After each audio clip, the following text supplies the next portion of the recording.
Hello, hello, hello.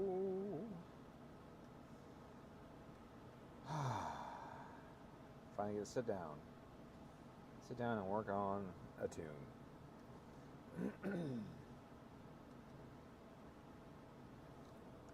What's the G4 or G5? I don't remember now.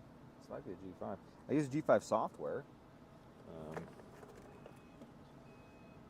Not that it doesn't fucking matter. Ooh, did I make it 30 seconds in the stream without swearing? How far was I into it?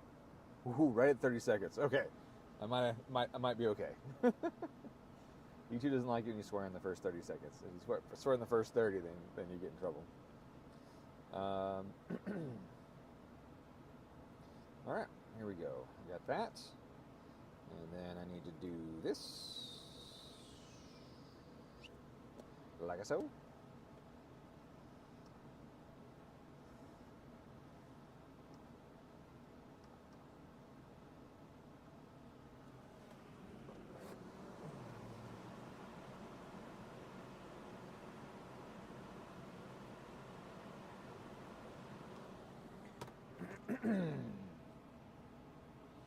Looks good. Let's go back here.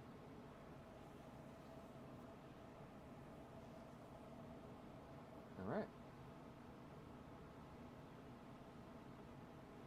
All right, let's fire this baby up. All right, I base mapped it yesterday. It was a quick, loose base map. It wasn't bad.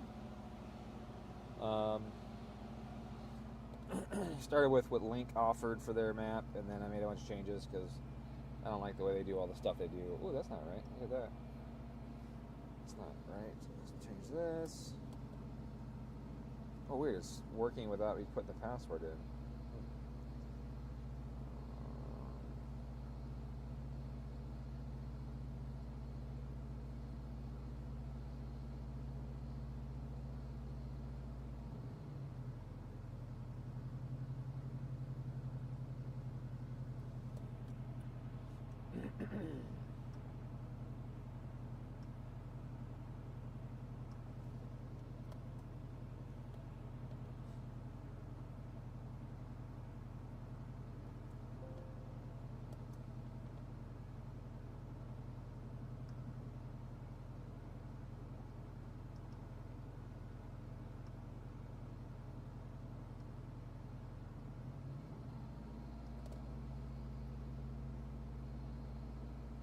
Weird that it says 0.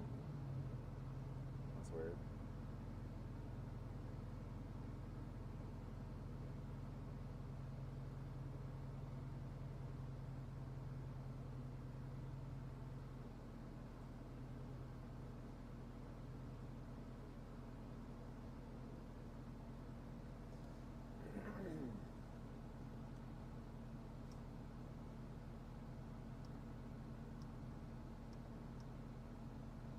Oh, that's cycles, not seconds, huh?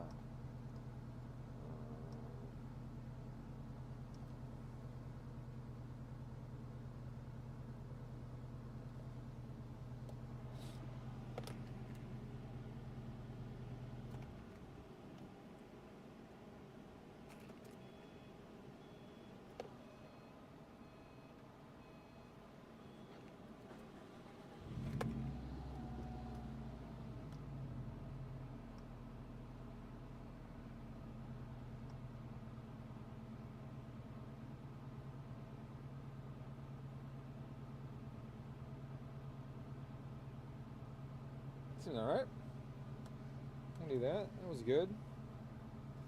You see, this is something that I do that other people don't. It's changed the way the idle setup is. The idle target. They have it in here. It's really interesting, right? They have under actuator, you can do a startup offset, right? But this is just for the throttle plate for the idle air, and it still will behave in a way where it tries to target the idle target table. And so what'll happen is you'll end up pushing it into the timing control, and the idle timing control then becomes an issue. So it's just like, I might as well change the idle target to match what I expect to happen when the engine starts and then runs and idles down. So, also they have just a fixed value for timing on the engine, and I don't want just a fixed value because I want to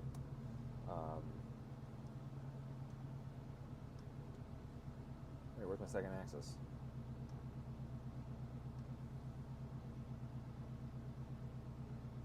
Does this one not give me the option for a third axis? Interesting. Huh. Alright. Well, I'm going to change this then. I'm going to change this to my idle target.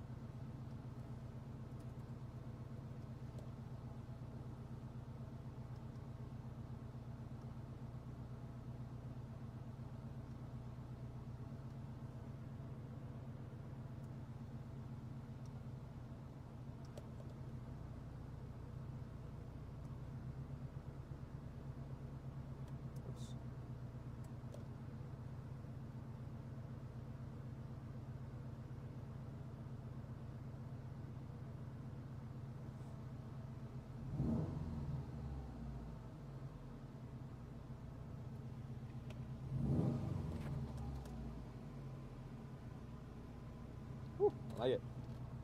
I like it.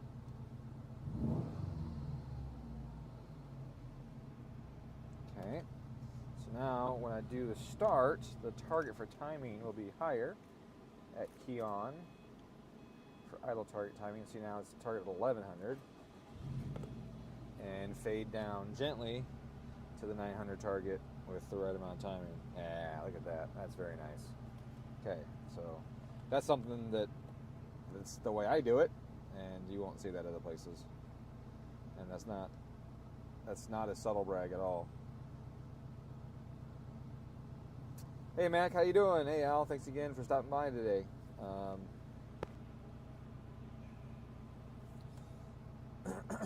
right, hopefully you guys saw that. Saw how I changed the idle control on this. It really makes them idle really well. I really like it.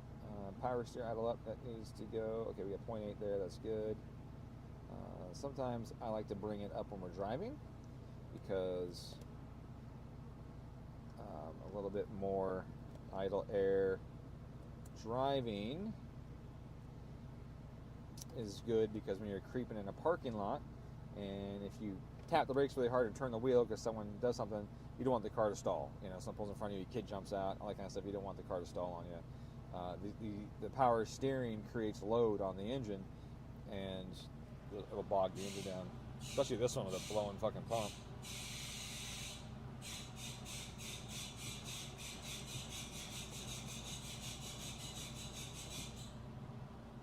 Huh. But you can look and see that RPM is barely affected by it, so I got about the right amount of correction built into it right now. You do it on a factory car and you're going to get more oscillation than that, so that's not bad. Alright, let's double check my rev down after a tip in.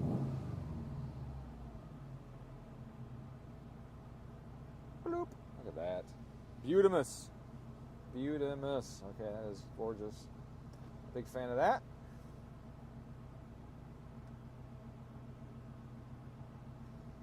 Alright, what is next? Let's see.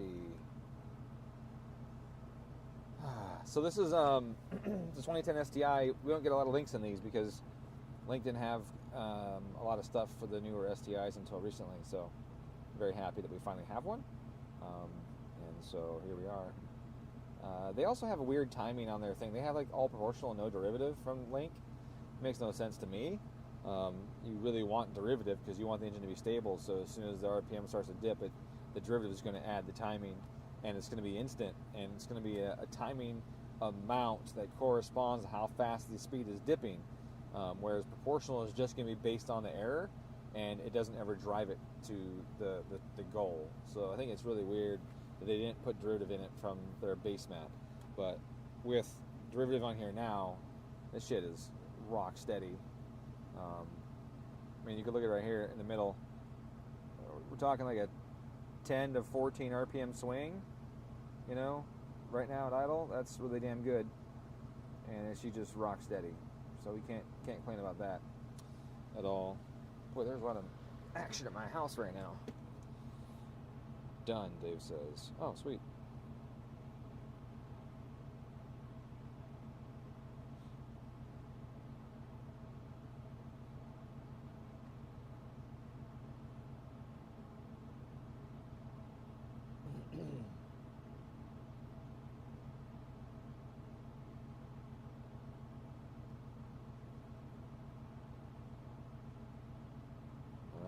Okay, so that's golden. Let's go to fuel. Actually, let me look at the ignition on this thing. I didn't put my ignition map on it, so this is actually just based on their ignition map that came with it. What does it look like? Oh, I did look at it. That's right. Yeah. It wasn't right, but it wasn't bad either. Could use some love. Right here, could use a smidge. Here looked fine. That looked good. Actually, a little low, honestly, for a USDM STi. They run a lot of timing right here. Mainly because they also have a lot of overlap and internal EGR effect with all the intake and exhaust overlap on the AVCS, so you got to run a butt whack of timing. Otherwise, it doesn't go anywhere. But I don't like this. Like, what is going on here? 20 pounds or 10 pounds, 20 pounds, and that's it. Is that right? Yeah, 34 is 20 pounds of boost, and this thing will read way more than 20 pounds of boost. It's just that it's a abbreviated timing map, I guess. Not a fan of it. I wonder if I can have any I can import to get started that are more like I like them. Let's see if I have any.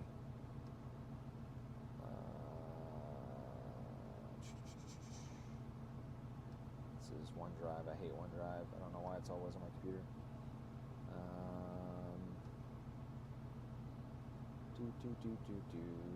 Right here. Let's try one of my tables.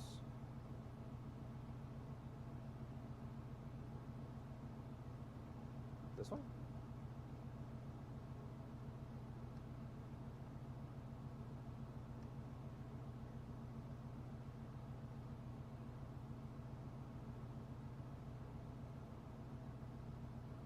Yes, that's much better. Okay. That's good. I like that. Yeah, that's a good table.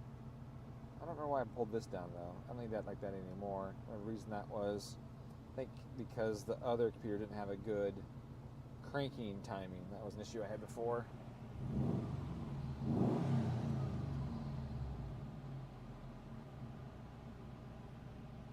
Like it. All right, that's a better start. Definitely got more in this region than that other one did. Maybe even needs some more right here-ish. Yeah. I don't plan on doing a lot of internal EGR because I don't need to on this car. We're not as concerned about emissions in a race car. So I don't need to do a lot of internal EGR. So I don't need to throw a lot of timing right there. But if I do a lot of internal EGR, oh, I gotta fix it. But these are done by throttle, aren't they? Yes. This makes no sense. Why would you have something that affects volumetric efficiency controlled by throttle if the volumetric efficiency map is not controlled by throttle? Doesn't make any sense to me. So I do not like this one at all.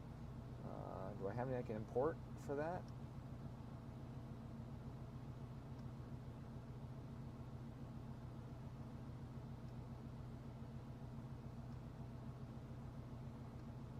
Let me start with one and what the hell comes out?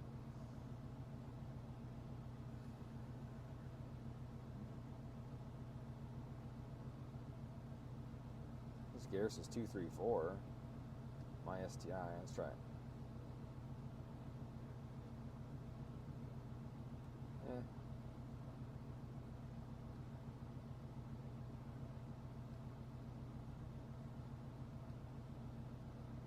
Let's try Garris is 234. It's probably gonna have a ton of overlap. No, it doesn't. I'll be damned. Okay, that's something. I can mess with it. Let's see. It goes to 14 pounds of boost. That's it. No, I'll go back to mine. These are G4 Plus maps right here that I'm pulling up. Luckily, Link is totally cool with that. The key really is just that I have one that's controlled based on manifold pressure, just like the engine is. And honestly, this should be map and not gauge pressure, because the engine is controlled by map and not gauge pressure. So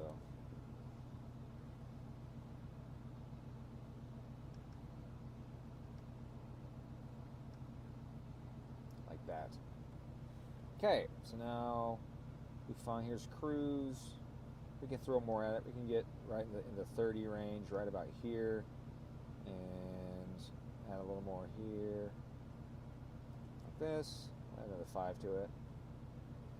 And then we know that we almost always have that oscillation on these things, that reversion that happens around 3,000 RPM.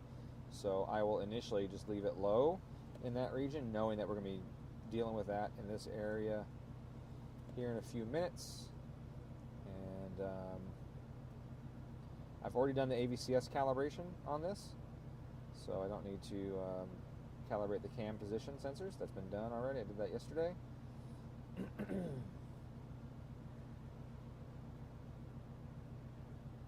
Okay.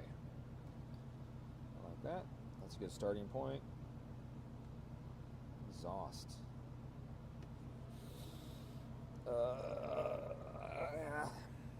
No.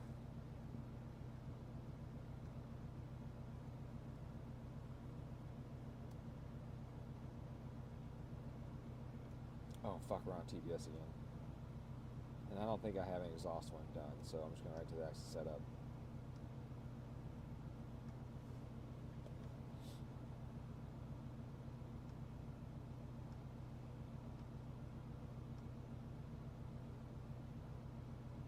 There we go.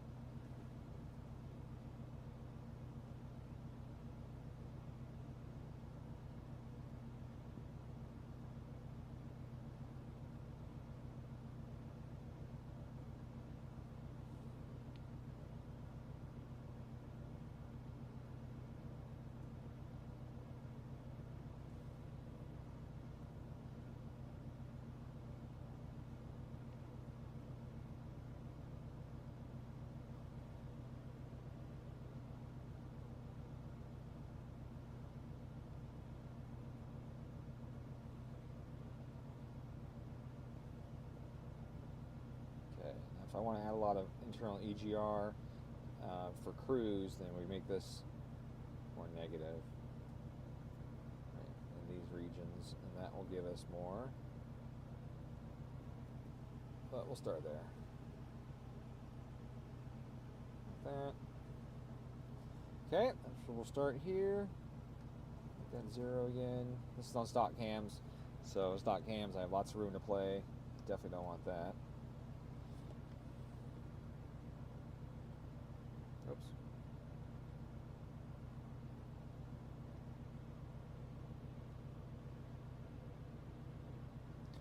Honestly, I probably want negative 17 or so from the beginning here. Let's do it there for a much larger area. Or no, much larger. There we go. So we need to start pulling it out soon. This might even still be too late. I still might need to have 17 closer into this region here, but we'll find out as we do the logs. Alright, that's better.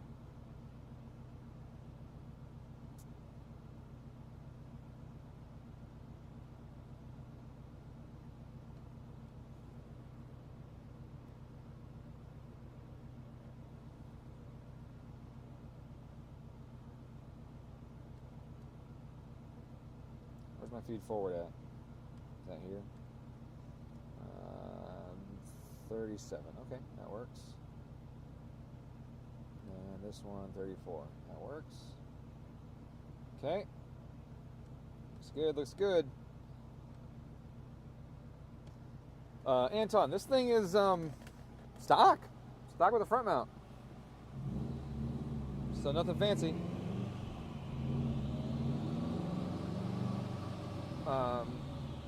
And I got a pinched nutsack. Excuse me. I turned straight, and that was bad. Okay, there we go. Whew, that's bad. Alright, so definitely need fuel right there. I'm gonna do this whole V map. I don't know if I did this V map. I think it was just whatever they had on it. I made some changes down here. Yeah.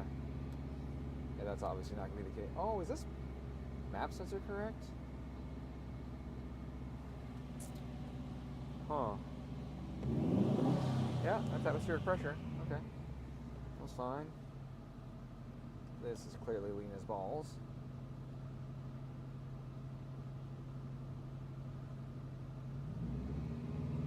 This is usually like 60s.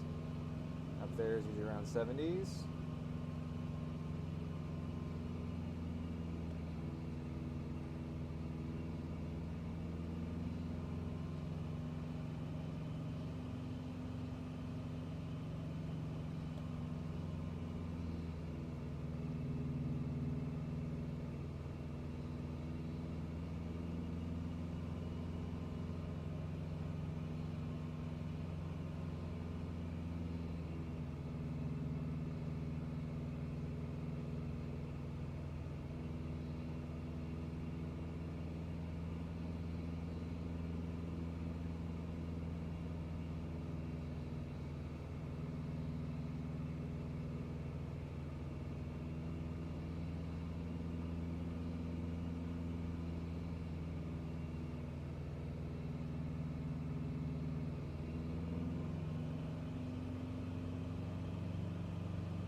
We're gonna hit that oscillation area now.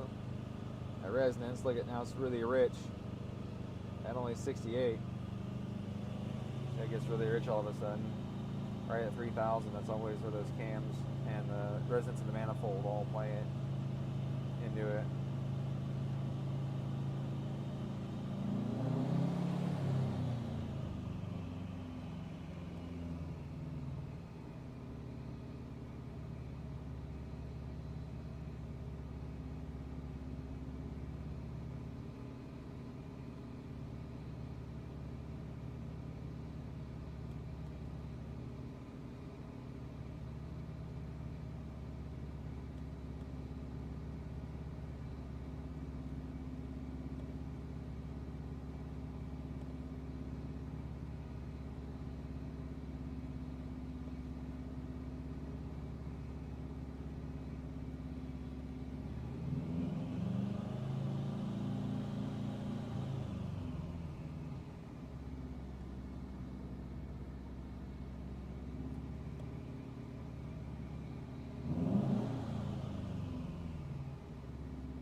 Which one was SI drive? I forget.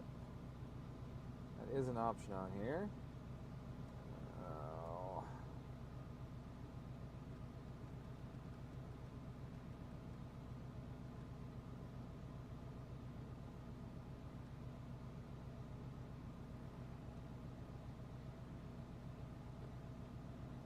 CAN AN1. Alright, there we go. So CAN AN1 is my SI drive. So in is 2, left is 3, right is 1. Oh, that's fucking retarded. That's what that is. That's retarded. Okay, so CAN 1 at 1 is sport sharp, 2 is intelligent, and 3 is sport. Like, thank you for making that as convoluted as possible. I appreciate it.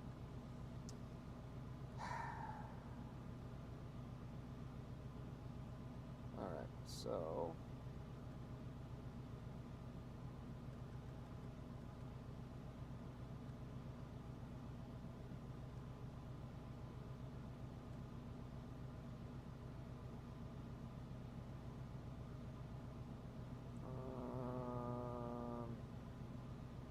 I don't see CAN AN1. Where'd it go?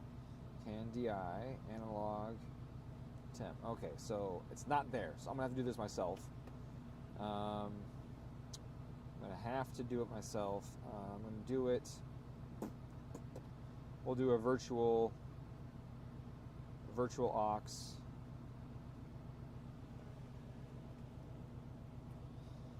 Shit.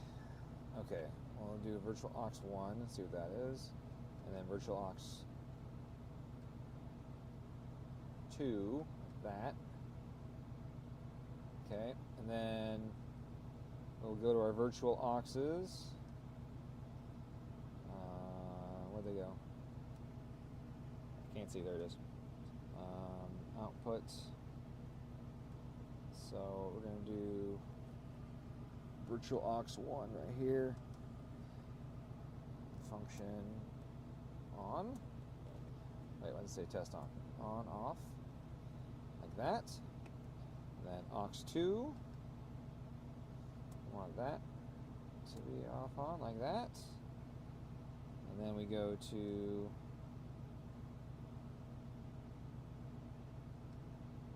here. And we do this guy. We're going to say Sport Sharp for boost. Like that.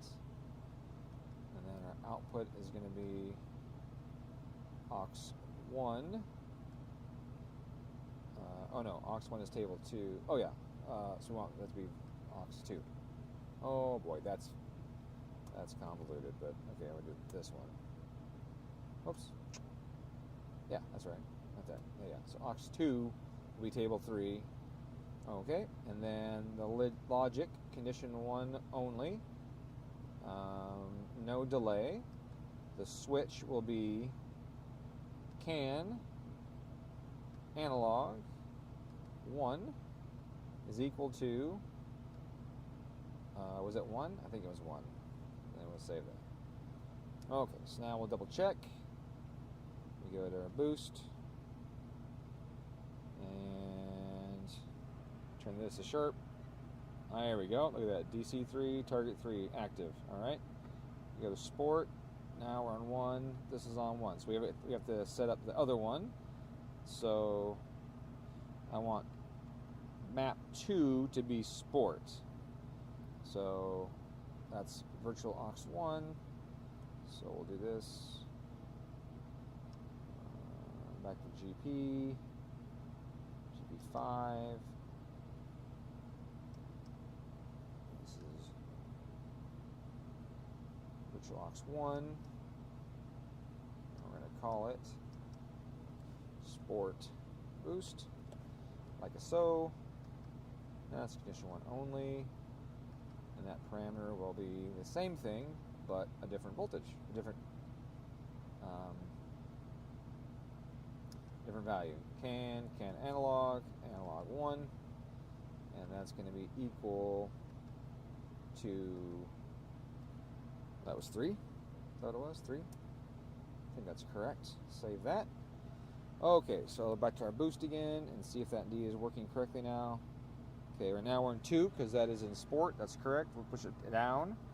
Now that's 1. That's intelligent. That's correct. We'll turn to the right. Bam. That's sharp. Cool. So now I got my boost dependent on the SI drive in here. There might be an easier way to do that, but I don't know what it is. That's the way I do it. So.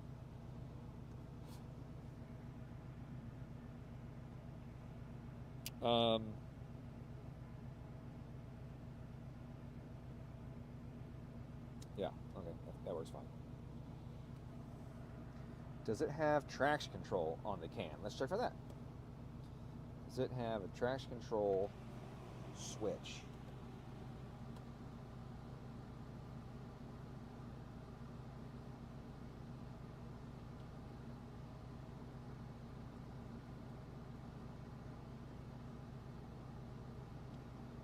Ah.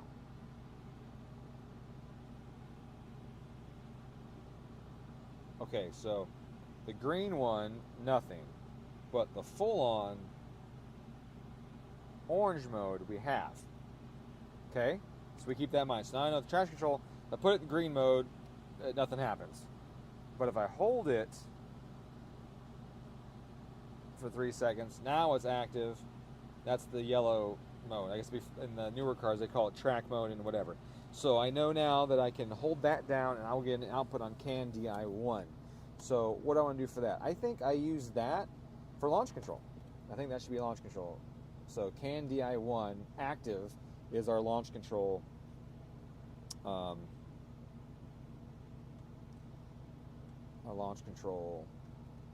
switch.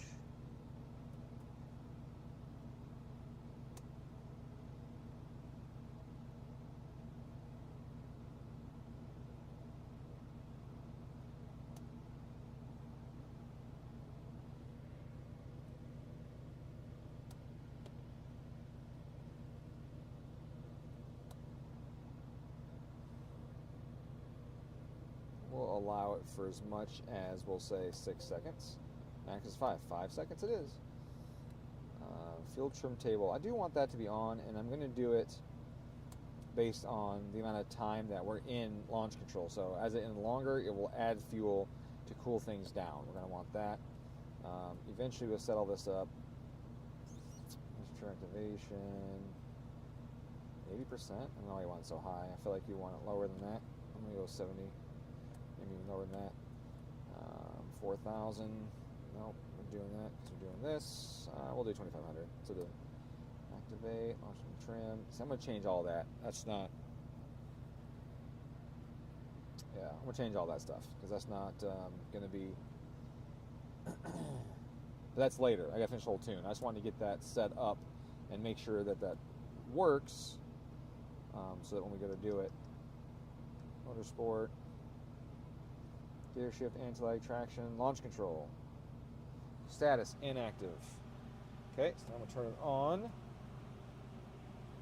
Okay, now it's allowed to run. Nothing. Okay, that didn't turn on. Why did that not turn on?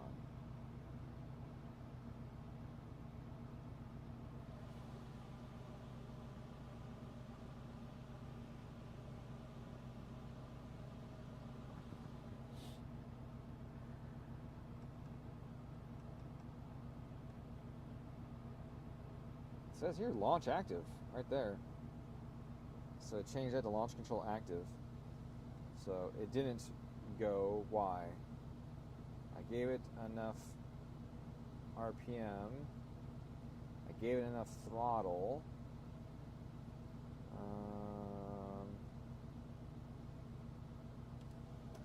So latched launch RPM.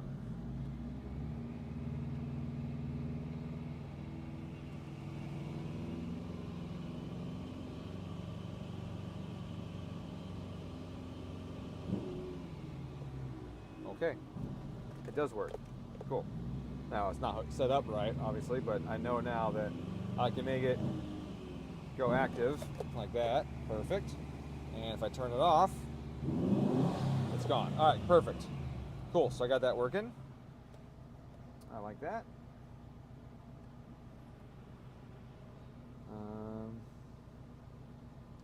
Traction control, traction mode, go on.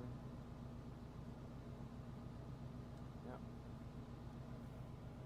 Traction disable switch. We'll do a toggle. Oh wait, is that gonna be a toggle? No, I think that's gonna be a.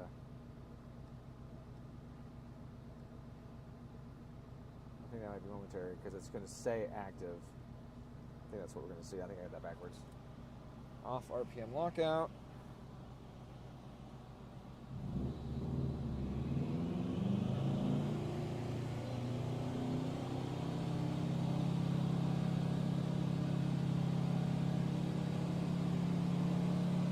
Disable. Okay.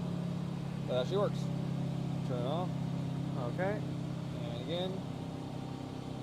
Disable. Alright. Traction control. System works. Or at least the activation is correct on the button.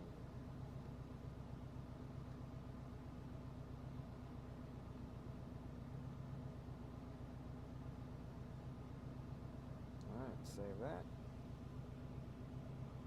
Now I'm going to disable it. I know I got that worked, but I don't want it to activate while I'm doing other stuff, so I disable that. Okay, so traction control is set up. STi drive is set up for boost. Do I want to set up a rev limiter with intelligent mode? I could do that. Oh, let's check the cruise control buttons because I want to do. The ability to have a button for rolling launch. Let's check if cruise control buttons work.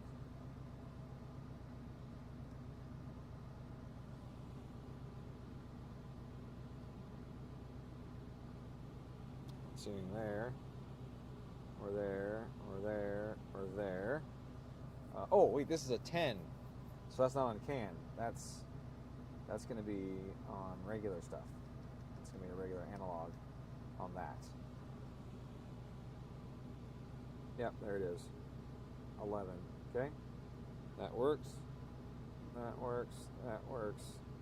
And this one is the master on/off, which works on the dash. I don't see that one on here, but that could be under digital. Right there. Oh. Okay. Let's double check that for cruise control. I want that to work as well. Chassis and body. I think it's in here, right? Cruise control. There it is. Cruise control switch DI10. Yes. Interesting, it's on a DI switch. Actually, it's kind of interesting because it's.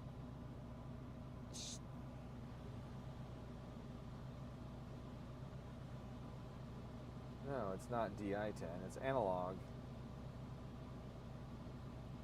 11. Oh, cruise input right there. There it is. Okay. And on switch is DI10, but I don't see that coming on a DI10, is it? Oh yeah, right there. Oh, that's frequency, duh, dummy. Okay, DI10, cruise switch, active. Alright.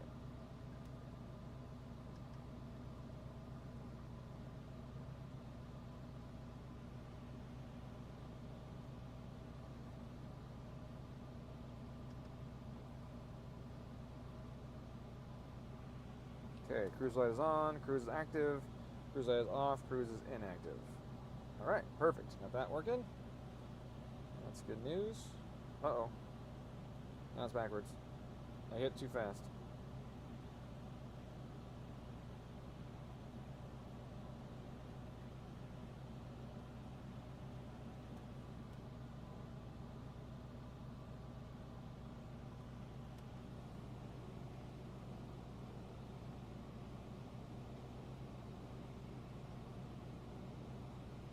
Oh, interesting. Now it's not working right.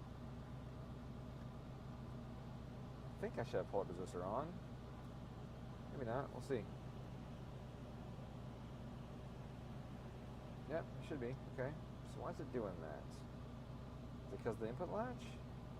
Seems weird.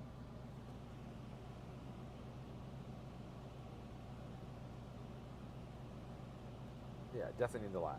That's a given.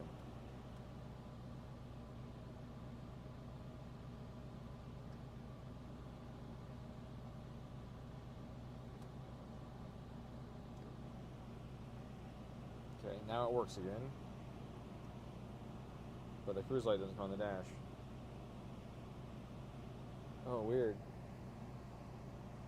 Now every 2 times I hit the button, the cruise light comes on. That's peculiar. I'm gonna figure out why that is.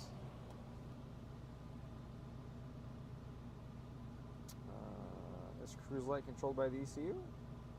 It might be, actually. The cruise light might be controlled by the ECU. Does it say that? Cruise input latch. There's no outputs on here associated with it.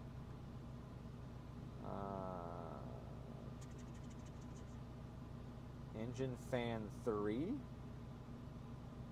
Oh, that's high speed. Trigger them both and it goes high speed, right? Starter, check engine light, throttle. I don't see a cruise light on here, so I'm wondering if that's done based on the CAN bus or something. I could be missing it. It could be there, I'm just not seeing it, but that's fine. I'll work on that in a second. Okay, neutral's not working. Okay, so we can fix neutral switch.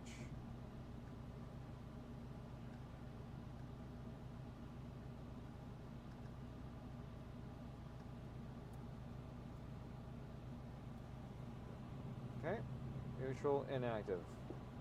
Neutral active, yep, that's correct. Perfect. So save that guy. That's good. All right, we're getting all these little things figured out. Good evening, Lamus BMW. I need better cheaters, I think. I need thicker glasses. All right, that looks good. All right, I think we're good. I think I got most of the stuff hooked up and going that I want to be hooked up and going. Oh, gears, vehicle speed and gears. We need to do that.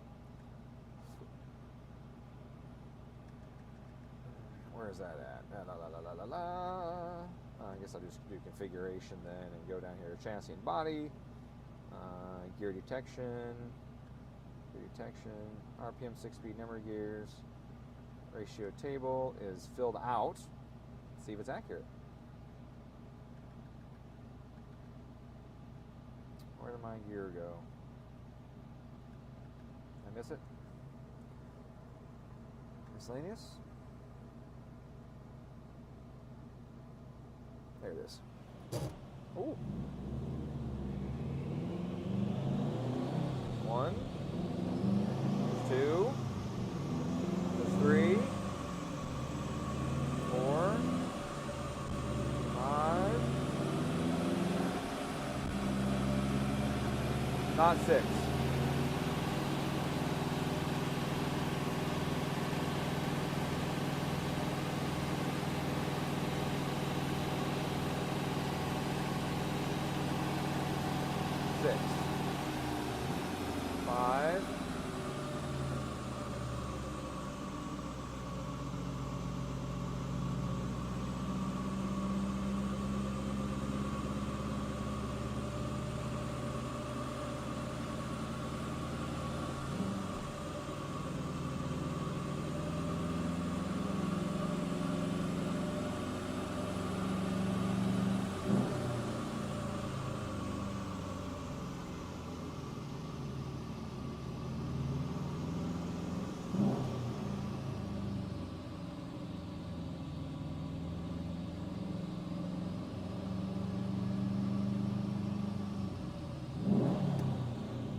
Okay, let's see how well that works.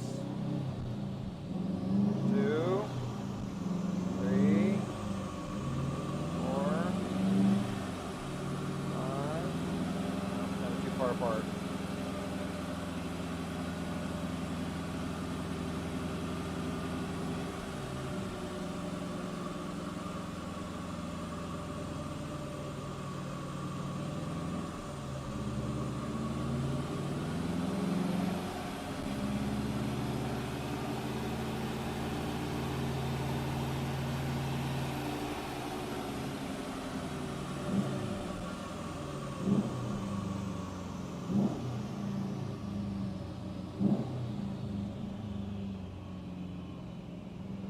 Yes, that's a rolling dash addendum first. It works. You can do it on a Subaru if you rev match.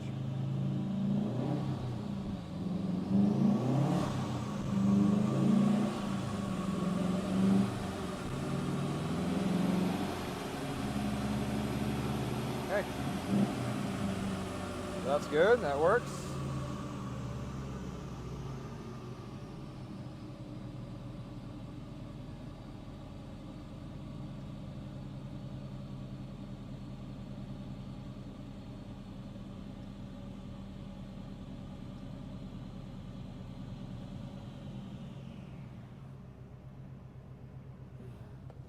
All right, so one is intelligent. We lost all intelligence. I repeat, we have no intelligence. La la la la. Oh, okay, that was weird. So do this, and that should be. Let's just do. Let's just start with this. This should technically not be boost. This should be relative or absolute. So this should be manifold pressure right here, and then I could say I want 7 pounds because that's our gate pressure is right 8 pounds or whatever. So if our gate pounds about pressure about 8 pounds, then we do 22, and then we do 22 and 60 might still get us there too, but we'll do this like that. Like that. Okay, and wastegate duty cycle 1 is 0. As intelligence, I want just wastegate pressure. Okay, and then I will test that and see if I have that set up correctly. So I'll go boost and then target and turn this off. All right, let's see if I got that right. Okay, I see intelligent mode here.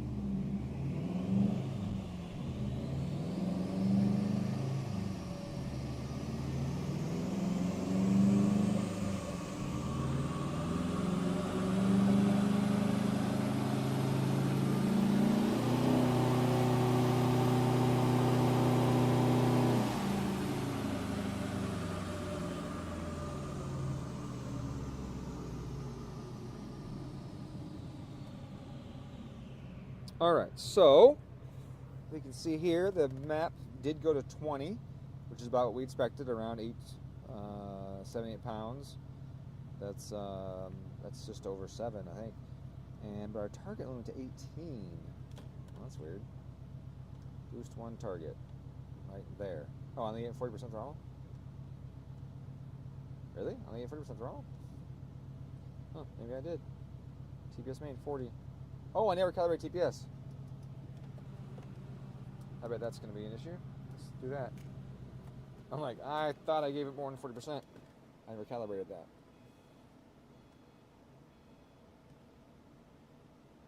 Oh yeah, duh. This is the E-throttle one. Right here. I'm sorry, they ran.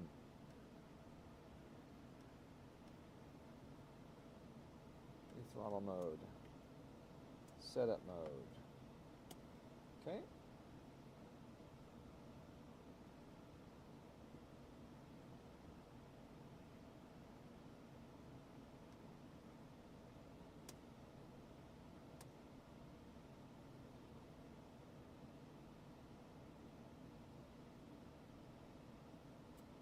Well, that changed a smidge. It didn't change a lot. That one changed a little bit. Okay.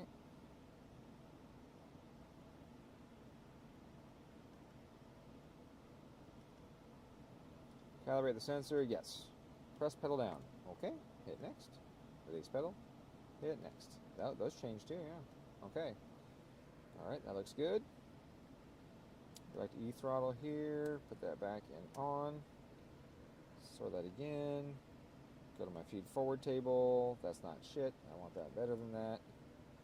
This should be like 20-ish. This should be like 10-ish for now, for starters. And then this should be like 30, somewhere around there for starters. And then I want my position E-throttle target. There it is. Okay.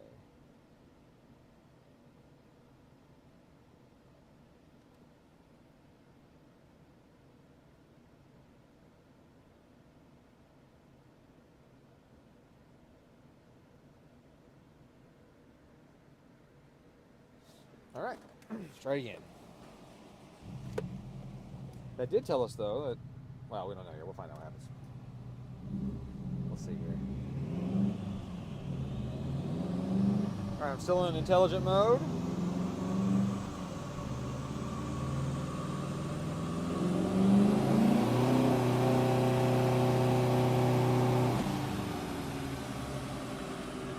All right, you can see here, bam. Target and final hit the same. So it's right on target. That's actually really good. I'm happy with that. Wastegate duty cycle was at 5, which I assume is because it's probably a minimum. Yeah, min DC clamp is at 5. I don't need that. I can put it at 0. Doesn't matter really. Okay, that's cool. So intelligent, bam, look at that. Right on where it should be. That's great news. I don't gotta mess with that at all. Now let's go to sport. Now we're in sport.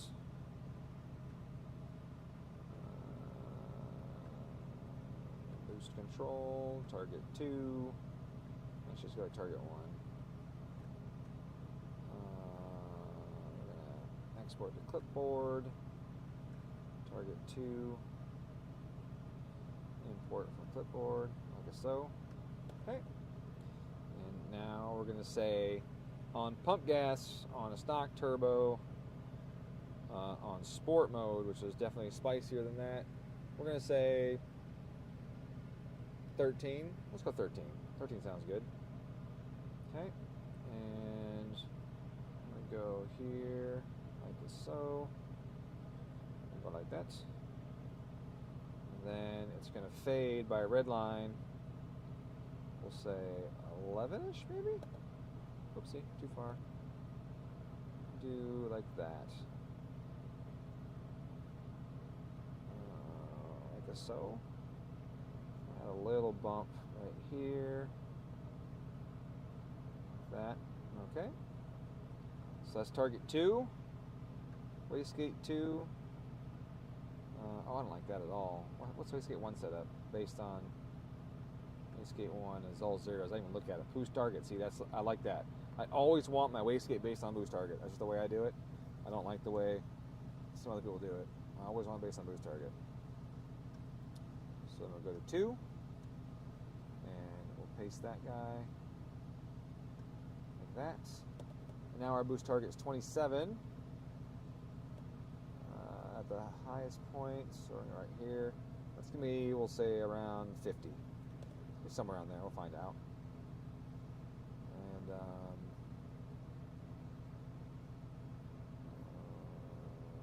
do 52. This isn't. This is just generic right this second.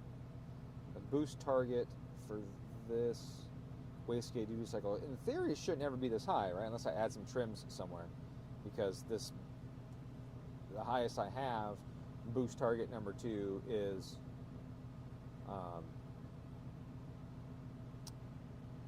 27. So I'm going to get rid of that because I don't want that one. I don't want that one. I do want stuff lower, because we know that we get 22 on the gate, so anything more than 22 we need there to be some wastegate. 27, 50, 65, 22 is on the gate, so that does need to be 40, right? That's basically gate pressure. So we're going to go with 5%, just like that map was before. I'm going to do that and see how that behaves, and go like that. And we'll tweak this in here on the top as we get closer. Okay, that's cool. All right, so before I start putting more boost on this thing, how far was my fuel on that last little bit? Should be pretty rich, I think. Well, it was richer than target, so I like that. I guess you do want to richen that target up, honestly. I don't mind being at around 8.2 or so. So let's find this on my fuel target.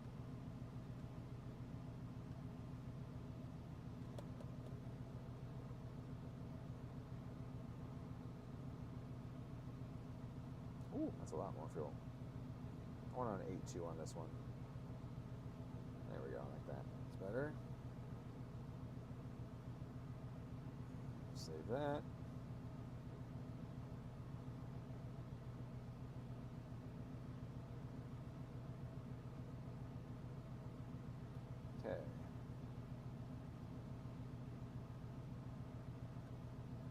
looks good. This was pretty flat, this RPM, right? This flat RPM. Car held well. So we've got -10 on the lambda correct, and we were another 4% off here. So we were 14% richer for 8.5 or 0.85 lambda. So I can look and see we were 14% at that table, and that was here. Now that's actually surprising to me. That feels like that spot should be around 100 and something. So with that in mind, let's look at our cam timing and see where we were there during that run. -27 plus 35. Okay, so we had a lot of overlap going on there. Maybe that was too much. That could be too much overlap, and that was killing our total airflow. I don't mind the 35 on the intake, so I think on the exhaust I might want to lower that a little bit.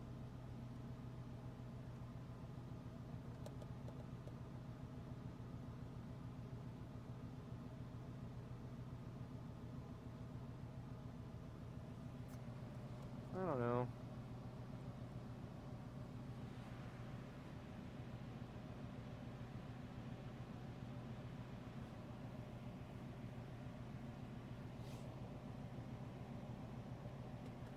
Okay, I'm gonna knock this down.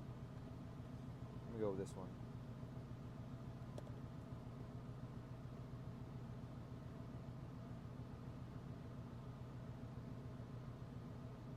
Try that now. This honestly should be a lot lower already, in my opinion. So like this. This should basically be 0. It's fine. And then when you go here, and then we're going to go here like that. Go like that. Okay, like that. Let's do that. Let's do that again. That spot. Oops, this thing is a synchro already. It's a 10. Oh, it's got 142,000 miles on it though, so I guess it's not that surprising it needs a synchro.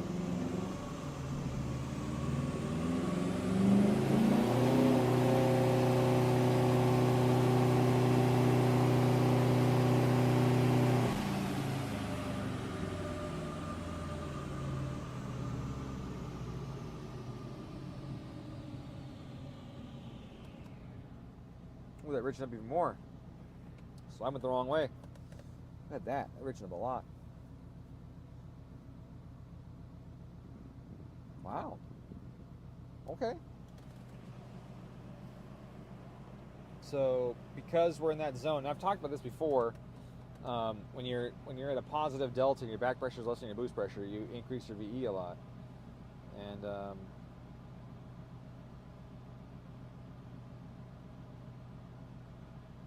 since I removed the overlap, it actually reduced the VE there, which isn't usually the way it is. But it's cool. That's a good little test there. We see how much the chat disconnected. Uh-oh.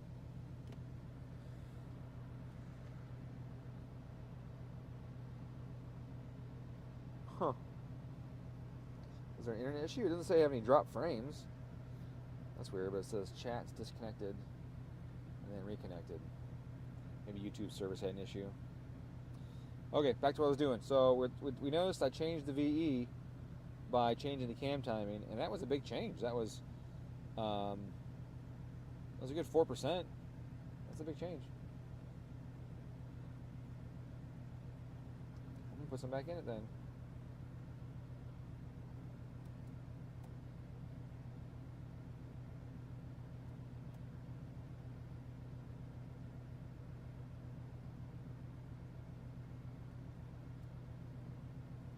Okay, we'll do just the intake.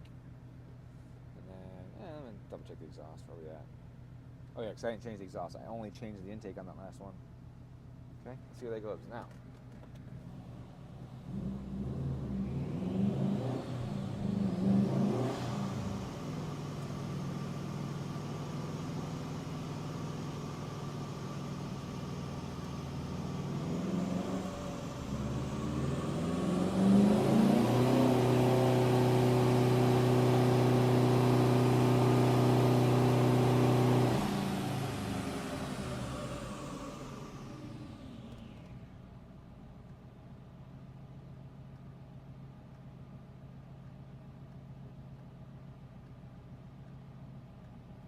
Weird.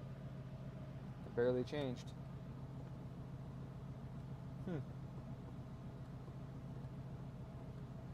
Why did it change 4% all of a sudden? I must have changed something and forgot about it. I can't imagine I did. Or I just have high temps. The temp could be high. I don't have no temp gauge on the one that says that there. Cooling's good. Charge temp is good now. It's just idle. Charge temp here is...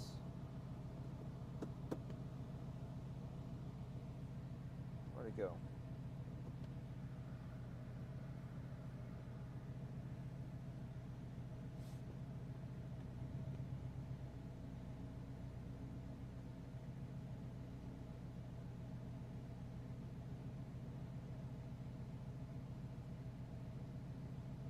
It's weird, it's not there. Alright, I'll change this.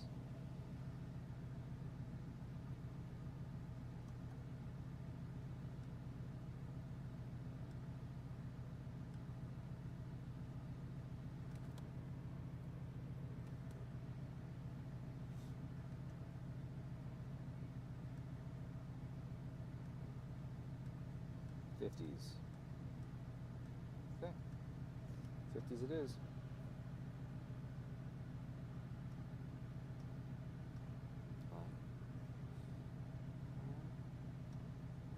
Boost is right on. BDT. Let's go exhaust.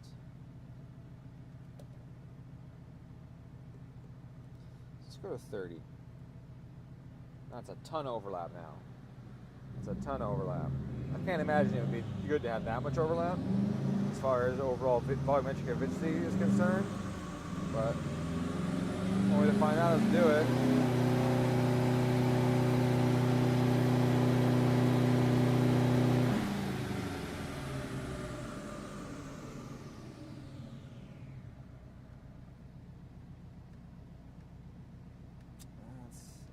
That's a tiny bit leaner. Huh.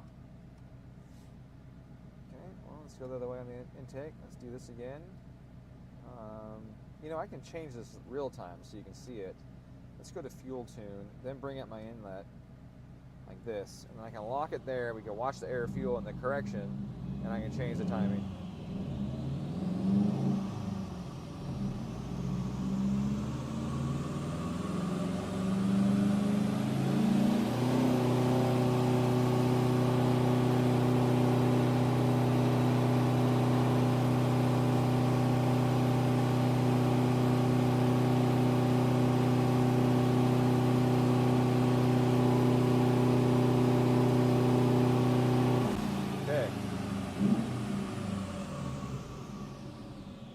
So 35 yielded the leanest AFR during that pull.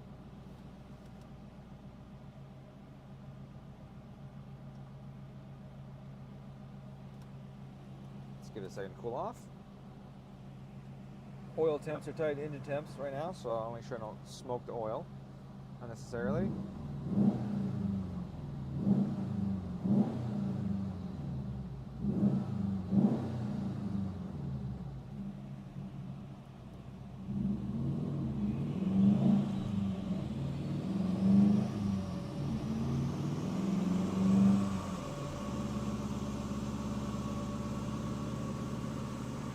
Now we're at negative 32-ish. I'm going to drop this down to negative 20 right there, and we can see what happens to the AFR.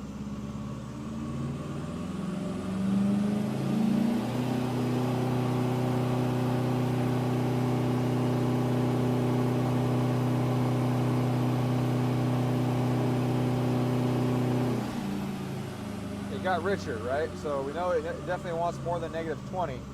But how much more? Does it want negative 40? I don't know. I doubt it. It almost didn't change there, honestly. That's pretty close to no change.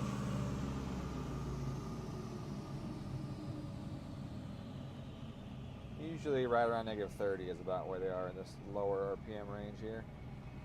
Oh, back and bog it out. And then like negative 25 right here. That's typically where it's going to be. as the boost comes in, it's going to need to go down because it's going to have a lot of back pressure. So typically this is about where it's supposed to be. I just want to see if I could show you how it affected VE, and it, it gave us like 5% change in some areas there, so can't complain about that.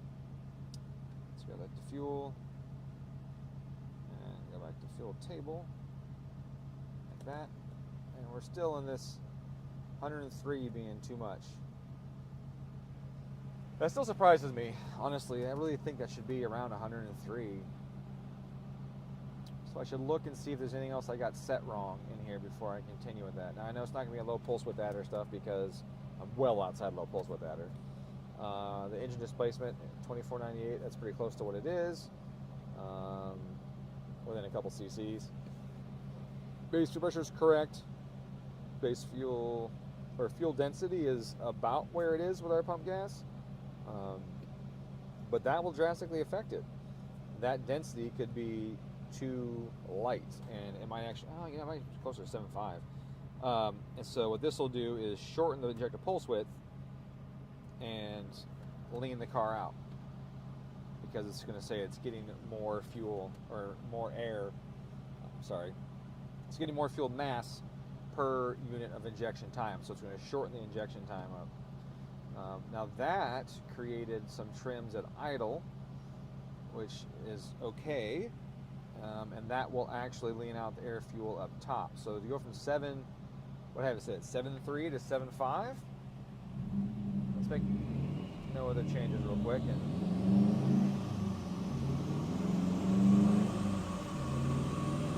show you this.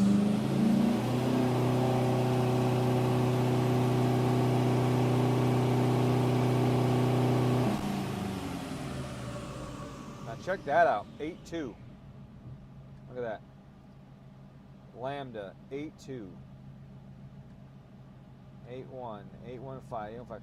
So that went from 7.8 or 7.9 to 8.2 by changing the fuel density. And that makes more sense, because that's about where it should be in that point. So that makes more sense. I'm happy with that change. Obviously, I got to tweak a few things now in cruise and at idle and all of that, but this is definitely is better for me. It's more realistic. I like that. All right, I'm going to go back to the fuel setup. I'm going to look at my injectors. I don't know if my dead time table is accurate, honestly. I don't know if this is set up correctly or not. 7.0. I think it's normally 6.8 at 14. How could I check that really quick? I don't think I have stock injector. I don't have stock injector ones. So that's probably not totally correct. Probably close, but probably not correct.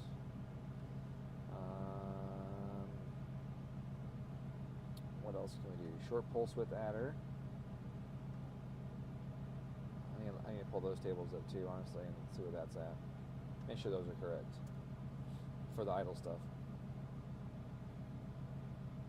In the meantime, lambda target 2, okay. I think we're good to do some more VE stuff. Honestly, let's check that boost. And if I haven't said out loud, but I've been looking at timing. Timing was 20 degrees at that 8 pounds, which is about right, because normally at 0 pounds these things are like 32 or so. I'm just gonna do a little sweep. That'll give us an idea of how much. How far off our shape of our VE table is.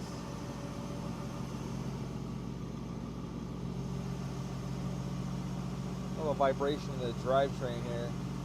Feels like a tire is at around.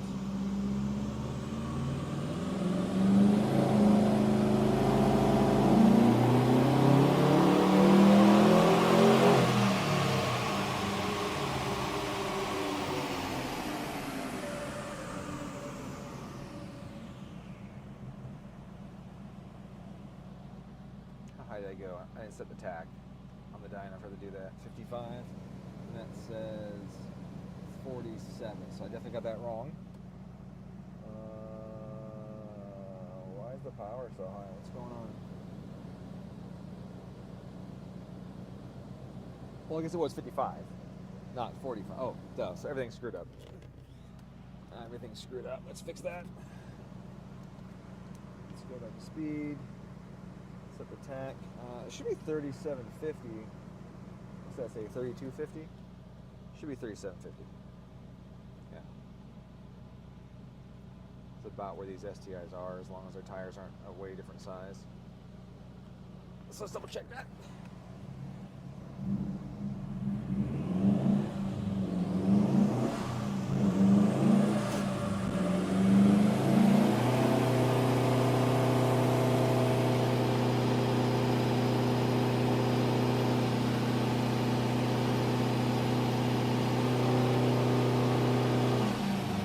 $3,700 there, $3,750 on the gauge. So we'll do $3,700 on here. Now, this doesn't accommodate for tire growth or shrinkage during a pull. So sometimes what happens is you can set it good at this RPM, and on the top end it'll be off some. Just got back from the last day of this drag racing event. Can't wait to sleep. Yeah, I'd like to hear about it sometime. So you can tell us about it. I've never seen anything about it in any appreciable amount of information about it in the Discord. All right, now we was rich as balls right here. Look at that. So rich. Super, super, super rich. So intake was 30. Let's see what exhaust was. Exhaust was 25. A lot of overlap right there. A lot of overlap. It's only 3,000 RPM though, and we should have a positive delta there still. If not, we're really close to not, but it's still going to be pretty decent right there. But you can see here, it is super rich. 7.0. 7.0. So we'll go to our fuel tune. Look where we're at. Okay, now that's 110. Now, I don't think we're at 110 in that zone. That just doesn't make sense because why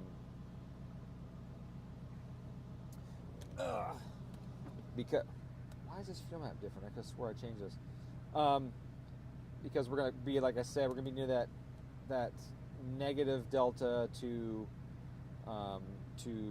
even at this point by that boost pressure. It should be close to even. So let's do that. This is too far.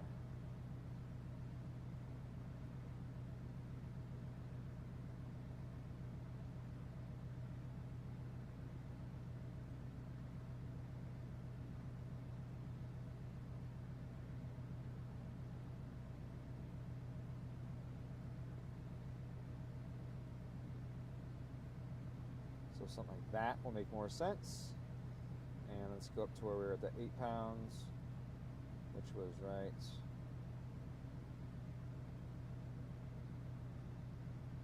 22, right in there. Oh, I know what I don't like. This map isn't enough resolution. This map needs less resolution, or more resolution. Yeah.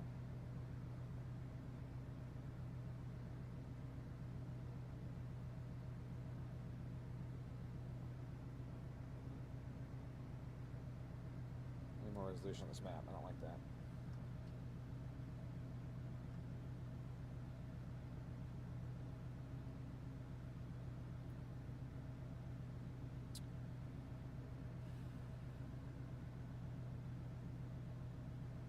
It goes by threes.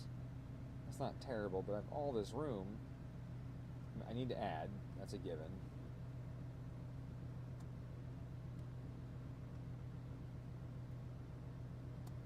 That's now outside the range of that map sensor, because it's a factor map sensor, so we're outside the range of that. I don't know, we might be alright. We might not need more resolution. We'll leave it like that. We'll interpolate. Yes. And see, oh, as long as it's $7 grand, that doesn't it? Yeah, I'll adjust more.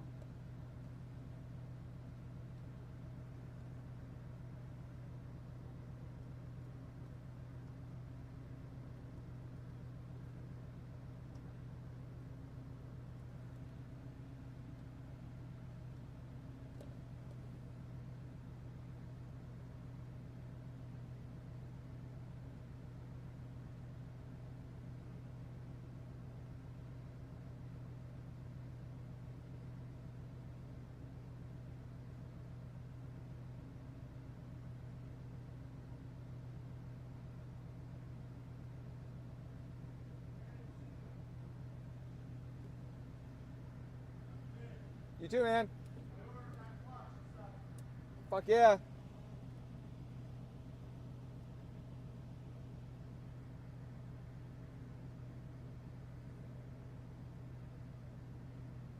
That guy's super nice. Needs a lot of hand holding, but he's super nice. Really like him. I like him a lot.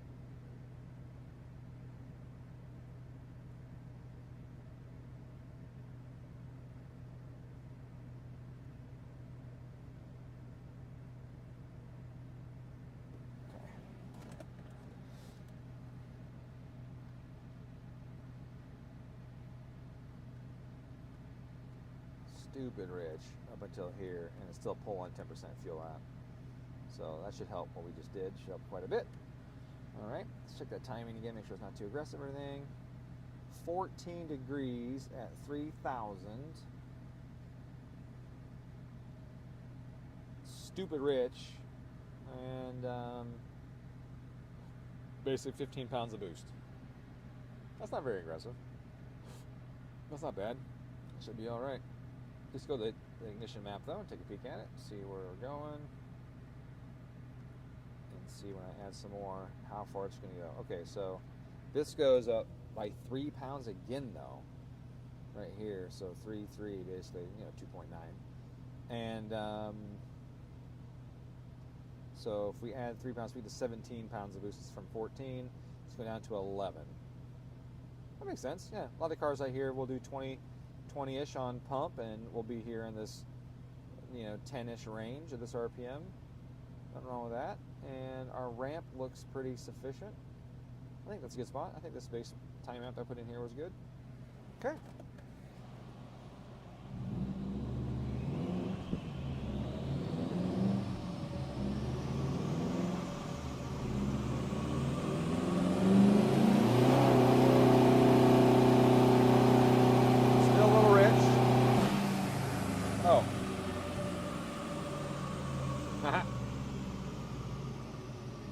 Still a little rich. About 4% now.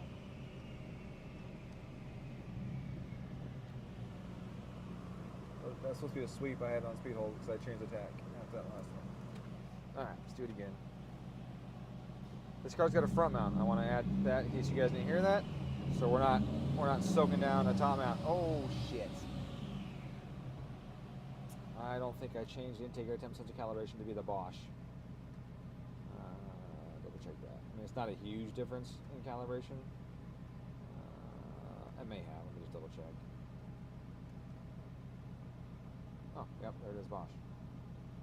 Is it this Bosch or is it the other Bosch? I'm trying to think now. I think it's the Bosch that's 25 it. I think it's this one here. 64? Nope, that's the other one. Yeah, it is definitely like 40 or 60 degrees outside right now. Speaking of which, I gotta tell it what the weather is because the weather is fucked up. On my dyno here, this is not set right. So right now we're about 45 degrees, I think. In this room, it's cold as balls out there.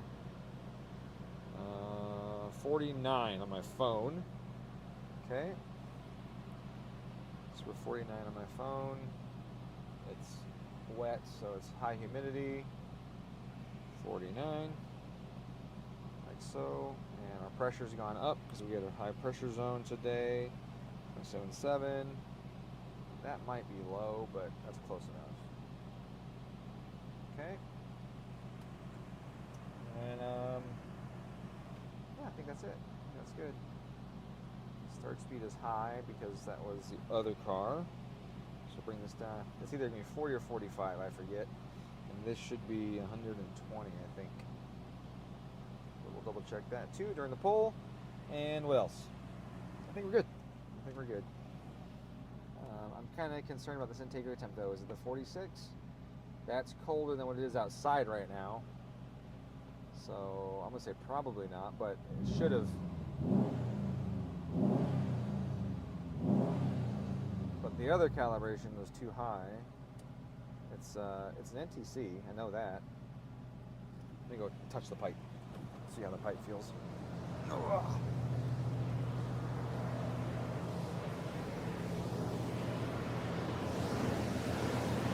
intercooler is cold to the touch. Really cold. Feels colder than the outside, actually. And this pipe is definitely not 60, even 65. It is, oh yeah, it's ice cold. It's okay, it's that 46.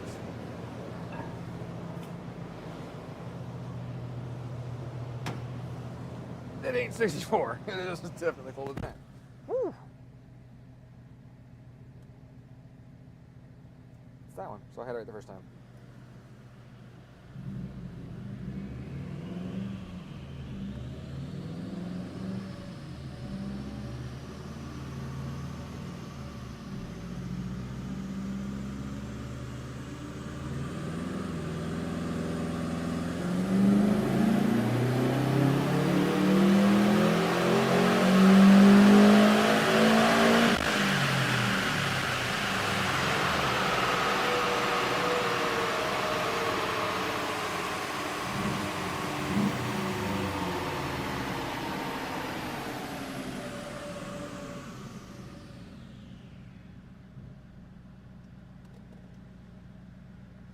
Alright, AVCS has got a little jitter up here, but the target does that. So apparently I got something goofed up with the target. I need to double check and see why I have this movement here. It's only a 2-degree swing there. So it's not a big deal. It's only 2 degrees. But I should definitely look at that anyways and see if I can clean that up, make that smoother. The fuel is still really rich right here at that point. I mean, that's 6% rich right there, but it's actually more than that. It's 6% rich with 10% getting pulled out, so it's 16% rich there still. Weird. And this is close. Still pulling fuel out though, but that's close. Okay. So let's look at my cams, see where I missed that little wiggle on there, and then oh, timing. That's good timing. So the pull starts here at 33. It's got 14 degrees at 15 pounds. And then it comes up and we're looking at 16, 17, 18, and we're looking at 22 by red line at 12 pounds. That is not aggressive. So that makes me happy. Okay, let's go to our cam timing. Did I miss a wiggle in there? No, I didn't. Didn't really. Oh, 35. Why did it do that?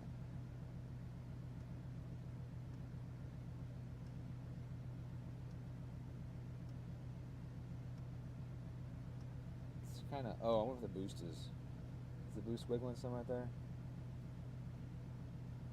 Yeah, there's a little wiggle in the boost right there, that's why. Everything's pushed together so much. There you go, now we can see it better. Okay, so let's go fix the boost. So the boost comes in, it doesn't go to stage 3 until right about here. And stage 2 is active, and it's still slow to approach it. So if we look at what we got, we have too much proportional. So proportional drops so fast coming towards the target that the integral can't do anything yet because it's not even in that mode. Only derivative can do anything. So the proportional is too high there, which is good, which is expected because that's a very high number for proportional on this setup. Integral seems, let's try integral when we get here. Integral's pretty active actually. If anything, integral might be too active right here. It found it, but it wiggled some. You see that wiggle in there. So I'm going to reduce it, and the integral is so low on these things. Like that, and I'm bringing this down to 9. Like that. This delay, I don't like this delay either. It's too much.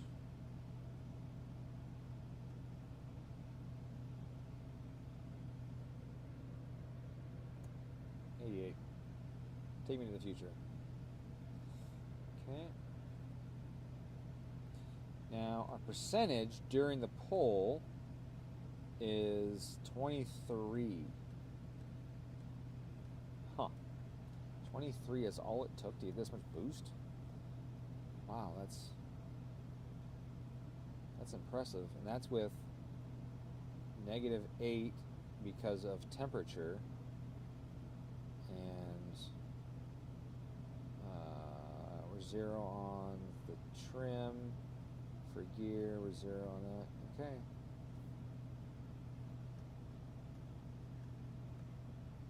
Interesting.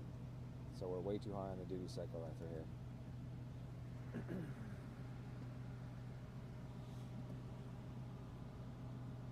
Hello, Don speaking. Okay. They don't want you to say your name. They want you to say yes, so that they can steal your audible indication of your voice and then sign you up for shit that you say you did it in person or you did on the phone. Never answer the phone and say yes.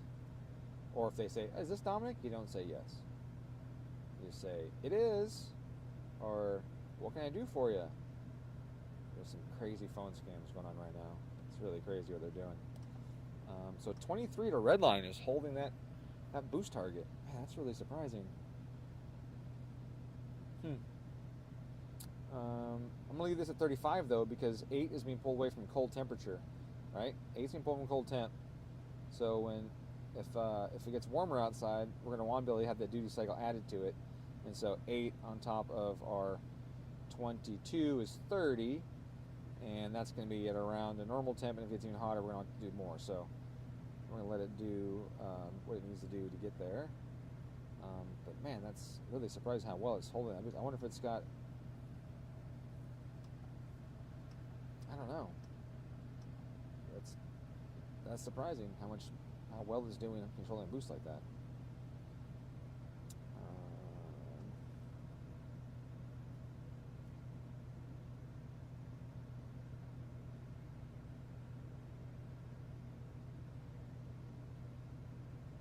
Okay.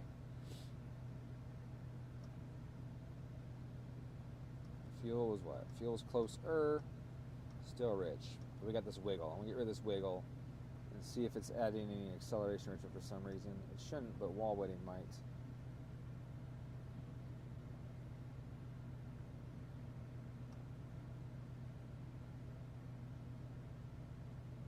Where'd my acceleration from go?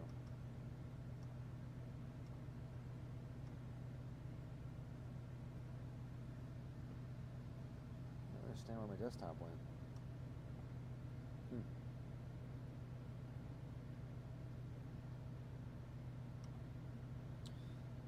It's fun. All sorts of shit always pops up and keeps us running late. What would you like to know about the event? I don't know, like, what is it? What were the cars? What were the types? I mean, obviously it was drag racing, but was it sand drags, street drags?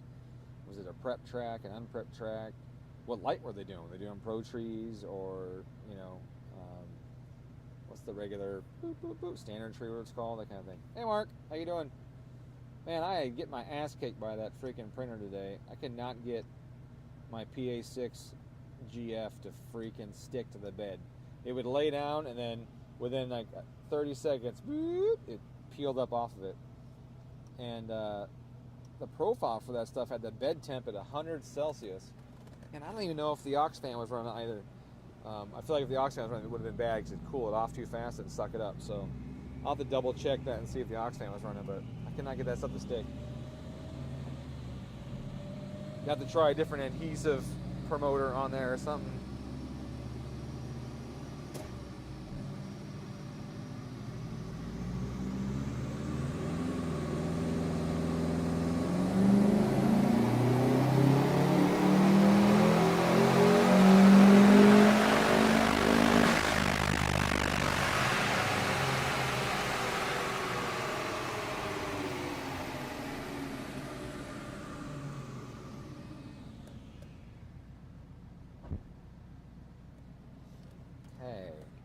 Still got a wiggle in the cam timing by a couple degrees. Fuel is close still, closer. It still has some richness through here, which is okay.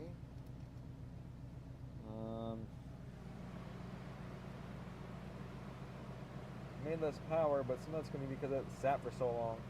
The header's going to get cold, and it's going to get cold just sitting there. So that'll suck some of the power down. Timing seems alright. Where'd it go? I was looking at it. It's in here. There it is. That's the wrong curve. Yeah, it's still nice. It's making a lot of power for only 15 pounds of boost. Jesus. Okay, so I want to fix this. I don't like that. Don't like it.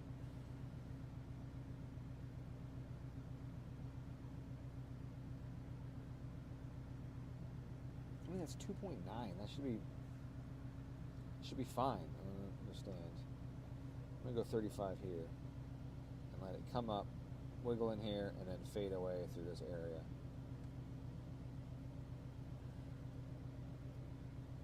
Like that. It's just stock cams, honestly, and this should probably be 0 right here even. Stock intake cams, probably zeroed out at 55. Yeah.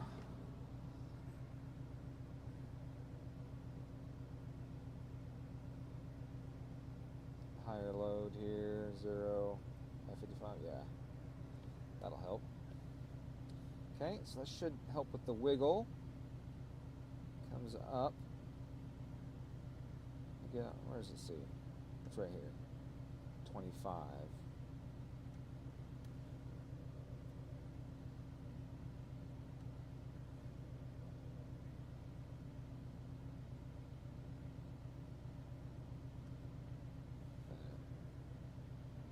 That should help.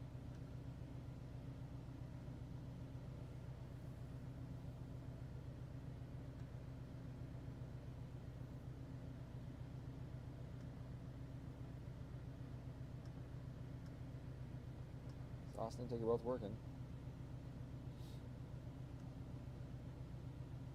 How's my wastegate duty here? 25, 26. That's good. That's good. I like that. That's very close to being right where I want it. We went a smidge over. Mode 3 kicked on. I honestly think Mode 3 I probably need to turn on right here. A little sooner.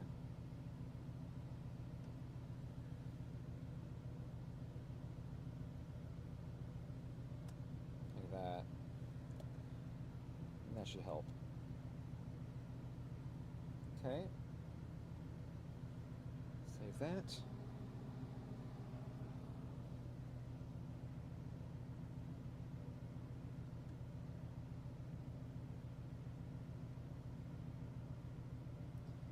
Threshold is super close to the noise as it runs, so they need to come up a smidge, raise the threshold a little bit, and then I got some noise here and here. 5,500, 5,500, 5,700, I guess. 19 degrees at 13 pounds. Well, that is not a lot of timing. Would surprise me if that was actually knock. That would surprise me. Let's see what's going on. Well, we're on 8 hertz narrow, so that's not right. That's the 2-liter setting, so that would affect it. I don't mind that. That's fine. That doesn't make sense.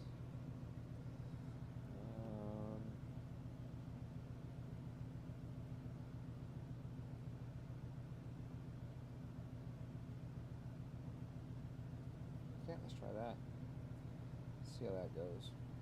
I do want to raise that threshold just a tiny, tiny bit though, because it is just hovering above the engine noise.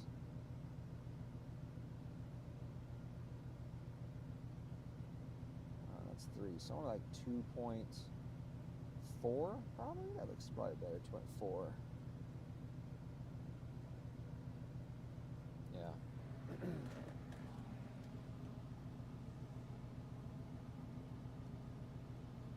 See how the noise is. So I change the frequency, that's going to change the threshold. So we'll see what happens.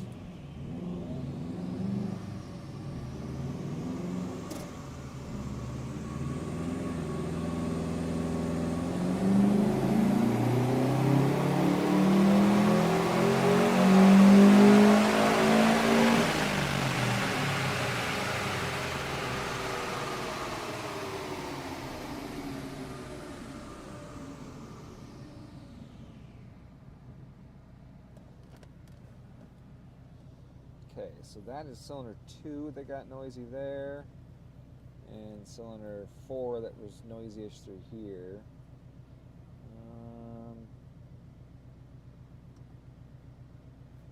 Okay.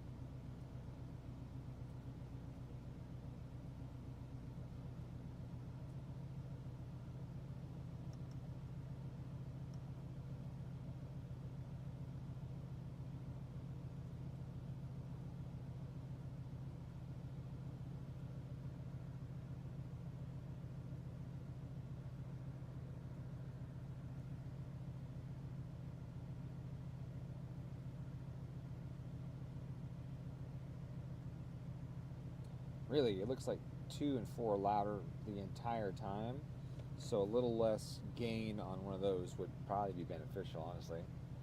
Right here, so, which would make sense, right? 4's the closest to the knock sensor, so well, a few percent out of that, and a couple percent out of that. Like that is probably better. 1, it probably needs to be turned up. What's the volume look like on 1? 1 and 3 are pretty close to each other through the run, so they're probably okay. I like that. Okay, so we got both of those going on there. And now let's give it some ability. Of course. And that is way too much. Like that. Like that.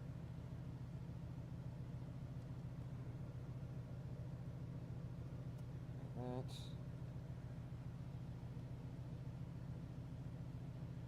I like it. Okay, back to our log. Still rich as shit right here, but our cam timing is less wiggly. I dig that. Alright, why are we so rich right here?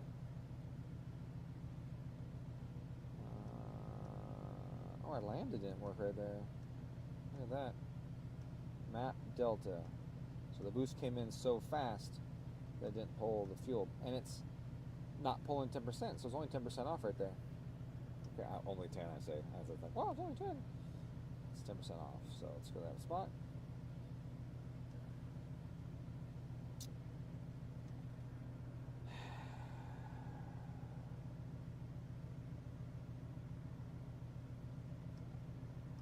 Okay, there's no Excel fuel in that area, so we'll make sure that's over here on the right.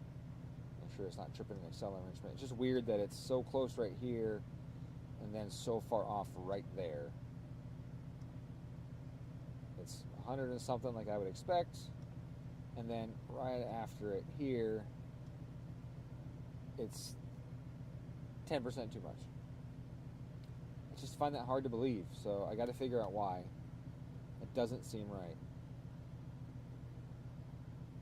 What RPM is that? 333. I might just have too much exhaust timing. No, it's only 25.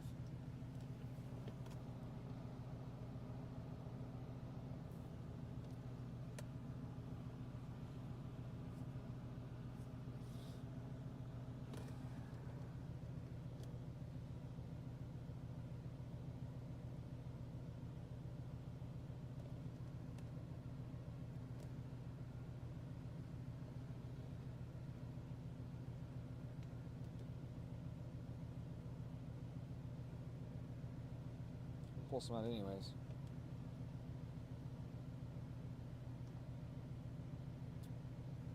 So I don't have any Excel enrichment happening there.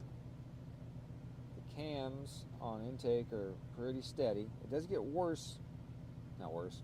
It does get, the fuel gets richer as this is mostly steady. But right here you see it's actually leaner, then it goes richer as this comes in. But I don't think it wants less right there on the intake. And I turned it down earlier because I was getting that wiggle. Let's just do that, like that. Let's see how that goes. See if that wiggles less. Let's see if we can get it to lean out some. I don't see the VE dropping 10% in 500 RPM. That doesn't make sense. Something is causing that apparent VE drop, and I want to find out what that is.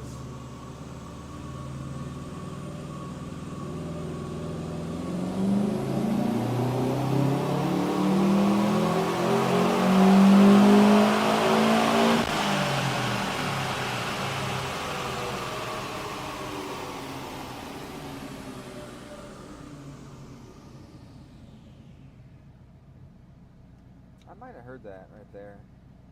I might have heard that noise.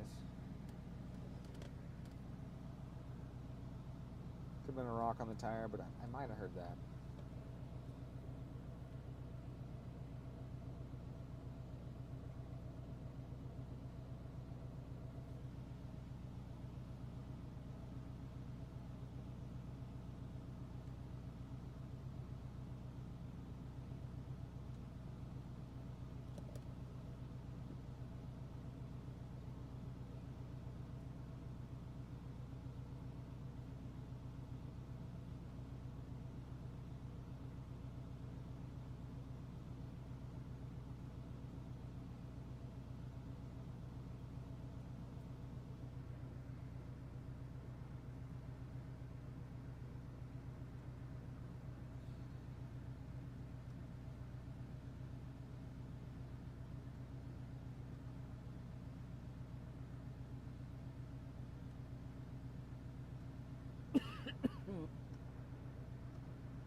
I want to get a fuel pressure sensor on this car.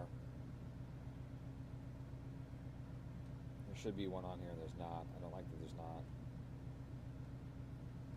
Let's go over my stuff one more time. See if I forgot anything.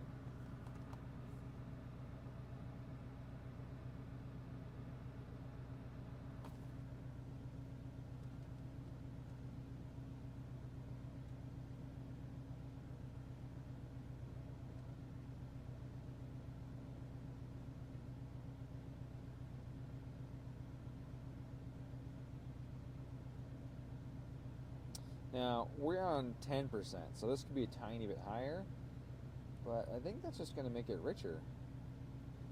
I don't need that. How about this guy? Typical saying this is 10 for gasoline, that's where we're at. Okay.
Seems fine. 745, and we're a little higher because we're E10 here, so it might be a smidge higher than that even, but just a smidge. And it's not going to create that step change in mixture. I mean, some of that's because the O2 sensor turns on and off. Right, because here it's, oh, still pulling 10.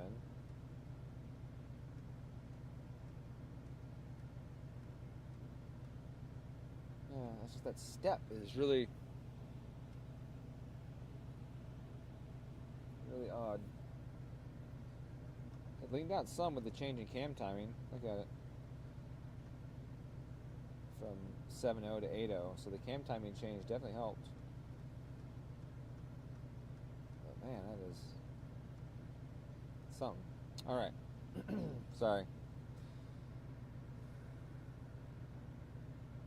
Tub build plate. I'm using the regular textured PEI plate. Mark. Prep track, trees where the yellows all flash at once. That's a pro tree. There's usually a 4 and a 5 pro tree based on how fast the yellows are on. So 400,000 to 500,000. The cars we have index 10, 9, 8.5, and outlaw 4-cylinder quarter mile, index 4.5, outlight. Oh, okay, so quite a few. Lee, hello Lee, how's it going? Is it the go-to?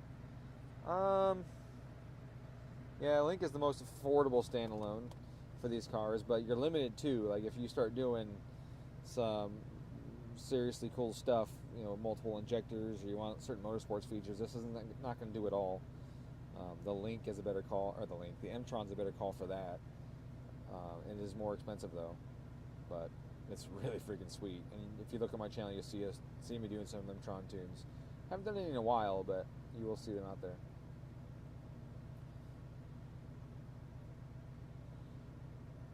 But for the money, you can't really beat the Link's features for the money.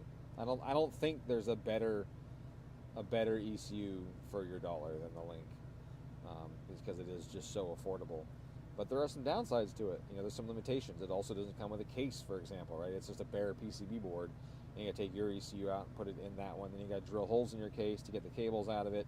Things like that, which are very inconvenient, which is why I now make a case for the Links, so you don't have to take your factory ECU case apart.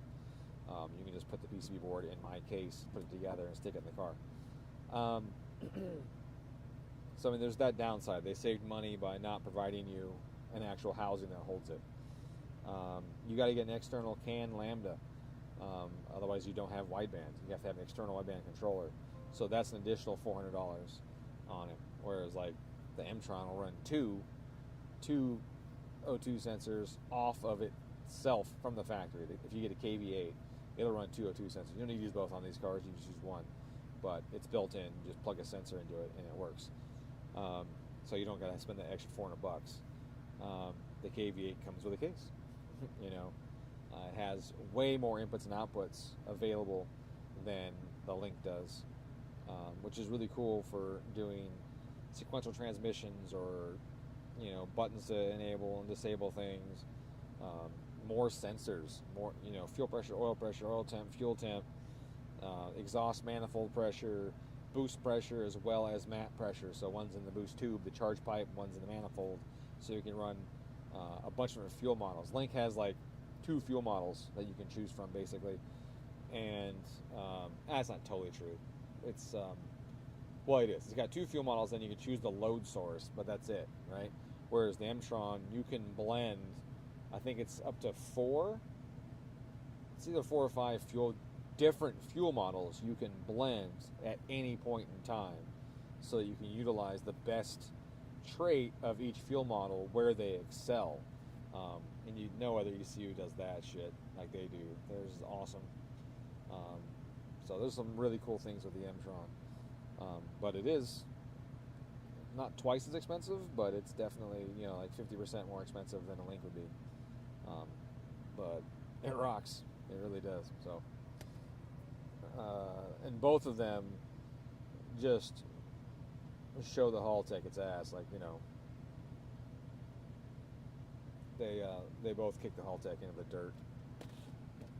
So, and remarkably, since somebody recommended this to me, I haven't had any issues with communication on the Link today, and I think that's because, as one of my viewers said, I cleaned my hard drive and gave it more space, and I've had no issues with the Link software today. So that's good. This is weird. I got 4 degrees on this bank. Bank 2 position. I don't have bank 1 position on here. Let's go look at that. Come on. I say I have no software issues. I click on a button, nothing happens. Yeah, so we're looking here. I got a few more degrees on one bank than the other. Now this is bank 2, this is left bank, and the belt stretches more, but typically the belt stretches more, it'd be more retarded. So I'm going to recalibrate our cam angles on this thing and see if that helps.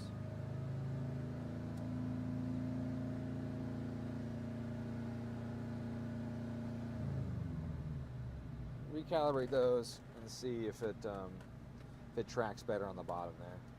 'Cause that was weird. What's our duty cycle to? Our duty cycle is 35. So possible the 35 might be too high, maybe? Or maybe I need to change the frequency down to 250 or something. We'll see. Proportional gain 4. Angle 5. Filter. Filter 8. Oh, that's a lot of filter. Let's change this base duty to 34. Let's see if that does anything.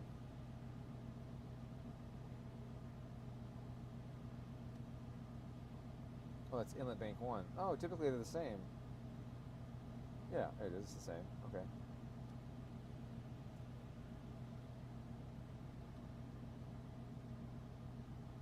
Okay, let's see if that works better.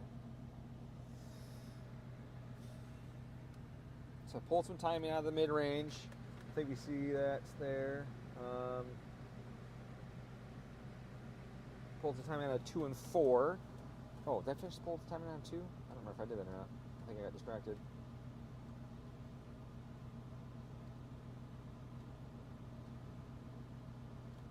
I did not. I wanted to do that up here.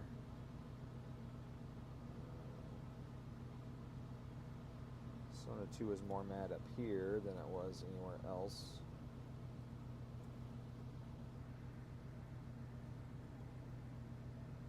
There. Like that. Alright, I'm going to turn the boost up a smidge. Let's set the boost number 3 here. So let's go and verify that it works when I turn the knob. Bloop. Sure enough, there it goes. Okay, so here's 2. Let's export this to clipboard. Let's go to 3. I'll click it again. Go to 3. There we go. Let's import from clipboard. There we go. Take wastegate 2. Export to clipboard. Take wastegate 3. Import from clipboard. Like that. Now those technically should be the same, because it's based on boost target. So technically I shouldn't have to adjust wastegate 3, or, yeah. There should be no difference between these two. They basically be the same because they both have the same boost target reference here. So that shouldn't matter any. Obviously the boost target's going to change. So, because I'm going to do 20 pounds.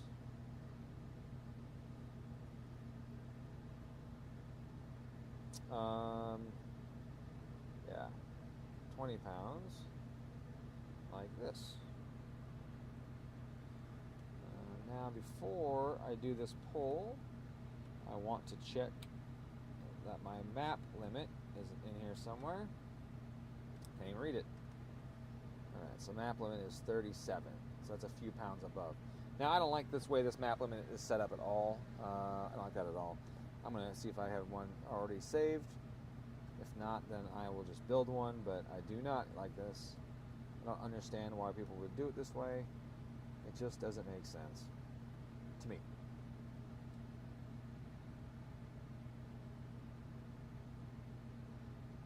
I don't have it saved. Okay.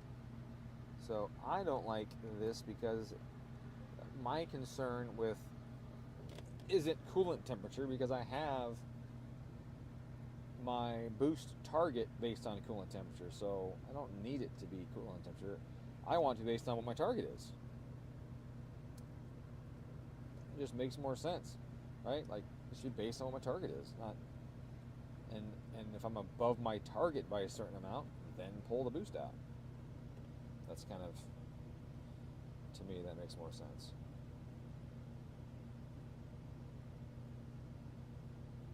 Like that.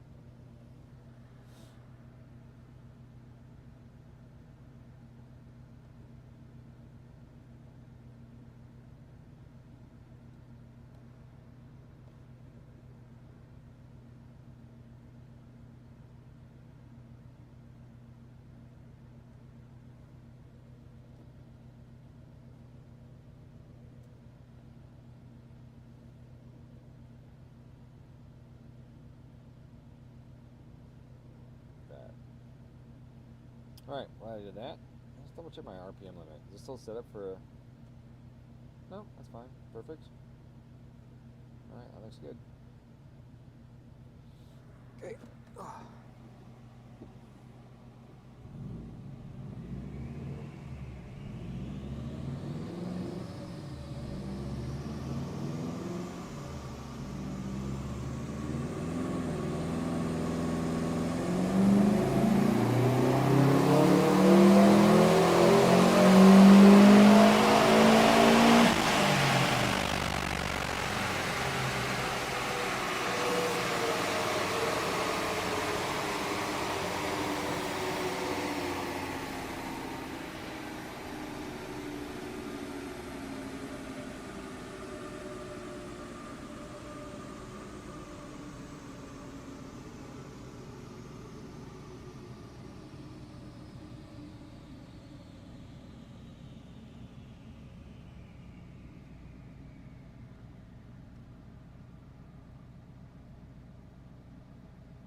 Okay, so cylinder 3 is not happy. And my injector's maxed out.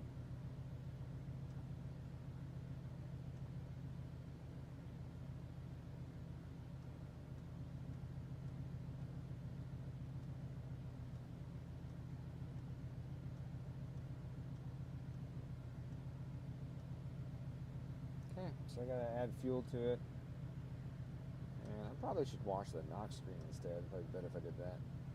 Let's see, add fuel to it. And 14 at 44 with 18 pounds. I mean, if the fuel is good, that's not bad for an STi, but it's not happy. But it's also a little lean. 8.0 is a little lean for pump gas. So...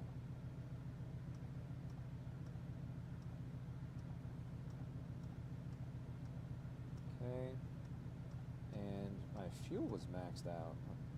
Where did my injector set it maxed out? Right here. So even if I do add fuel, I have to pull boost down because it's out. See, now that's weird to me. I don't think it should be out of fuel yet, but it is. So again, I want to get a fuel pressure sensor on it because that'll tell me if it's a fuel pressure issue or something else. This guy doesn't have that. It is cold today. It is cold today, so I guess that's going to matter as well. Alright, so let's lower our target. Let's add to our fuel target.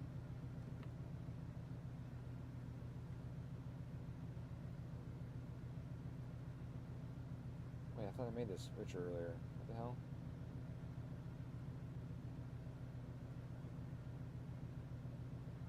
Oh shit, not like that.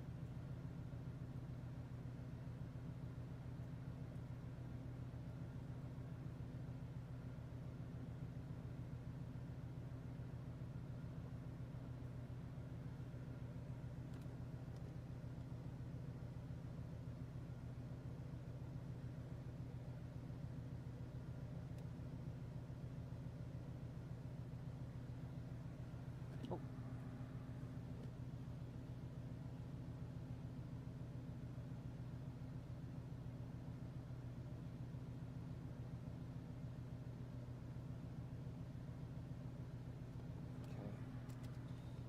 That. Now I'm gonna lower my boost target and sharp. This guy.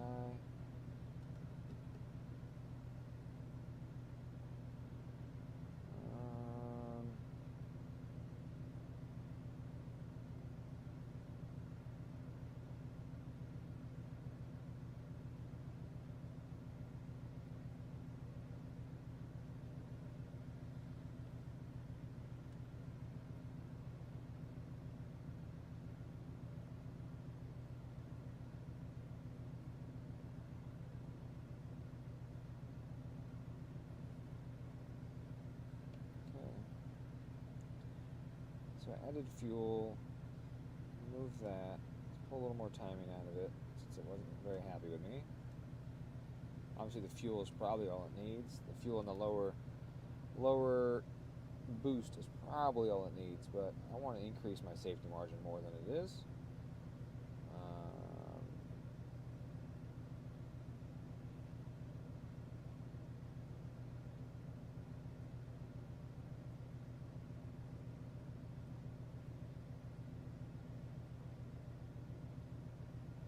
That through that region, like up there, down here, like that. I'm going to add here,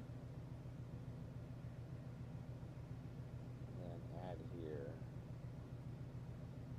like that. And then I'm just going to linearize this section, this higher load right here, like that. Alright, I like that better. Okay. Should add some safety to it.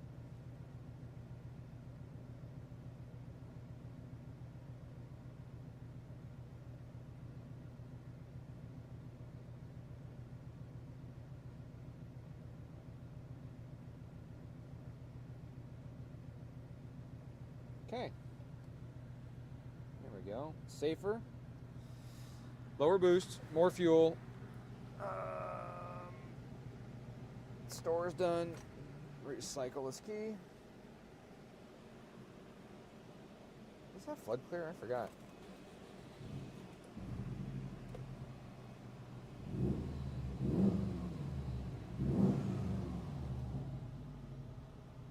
Let's clear that.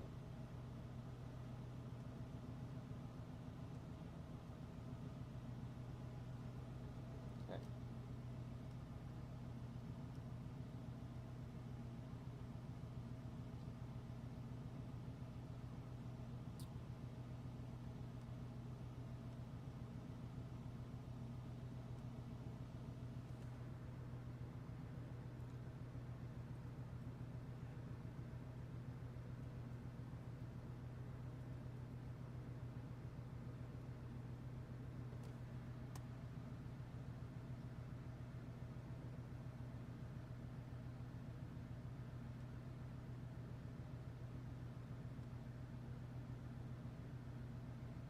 Okay, let's try it again.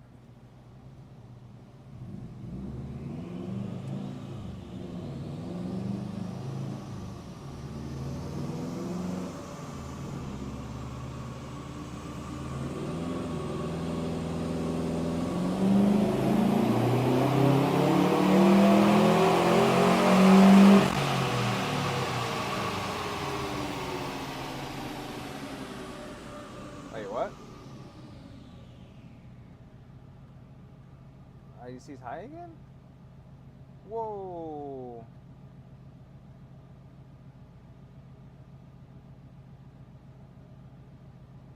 What just happened?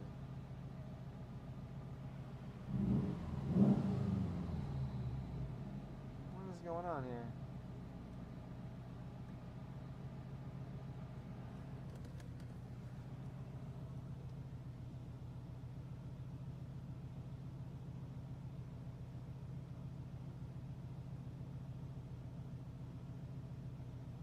Okay, well I know one thing, this has got to change. This setting right here is part of that problem right here. Oopsie. That might be too big of a change. Let's go 9. I think that's the right way. I should probably read the configuration again. I might put that backwards. If it's too rich,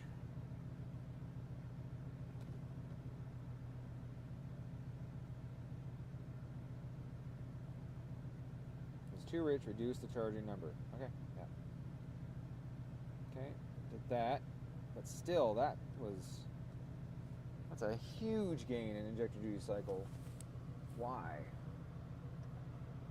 What happened there? Boost is fine. Ignition's fine. Cam timing's fine. We just maxed in 105? Wow, adding that much fuel just killed the fuel system? Something's not right. I said that earlier, something's not freaking right. I mean, it made a fuck whack of power. And the fuel system is usually maxed out on this dyno around 290, 295. So I guess that's correct. But why did it make so much power right there? That's more than it made before in that spot. I just pulled timing out of it too. How's that knock sounding? Good through here. Right at the beginning, it got mad at me.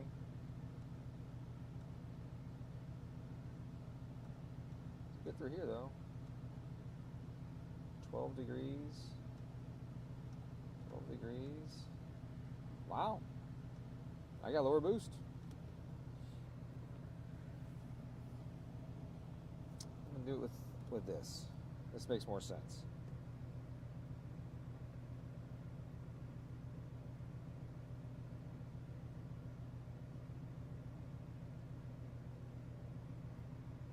That because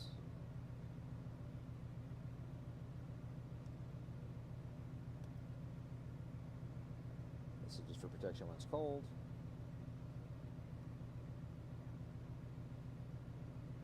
Okay.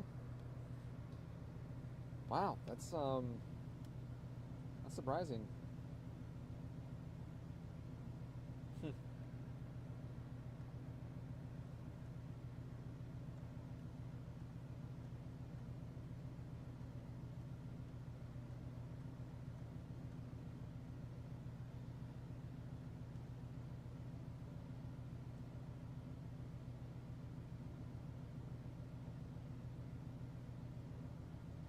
This I usually have around 12 to 15 at the extremities here. So this will affect it too. Let's change this.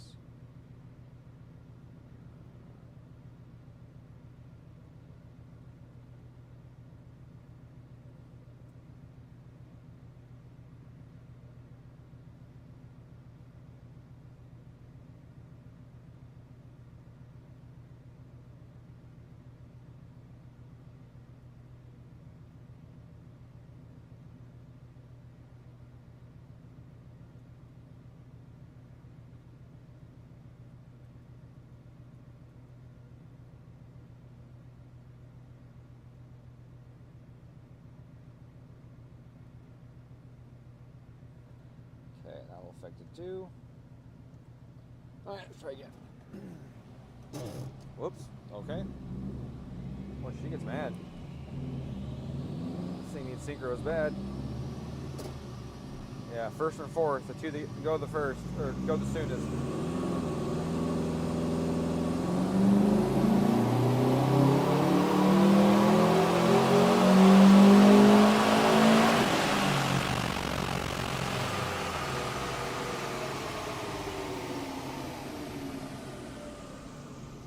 '97, '97, '96. Okay. That's better. Air fuel 7.7, 7.6, 7.5. Okay, that's rich enough. That's basically 10.8 to 11.2 in there. That's actually about 10.5 right there. So that's better. I like that. Power still came up really decent.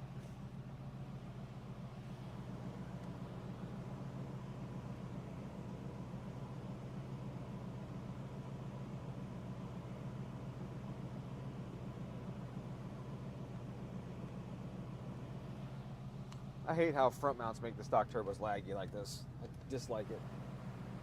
Like, it's just so laggy because it's got a front mount on it and a stock turbo. Not a fan. Dislike it immensely. So the beginning of the pole is at 2,500. That's right here.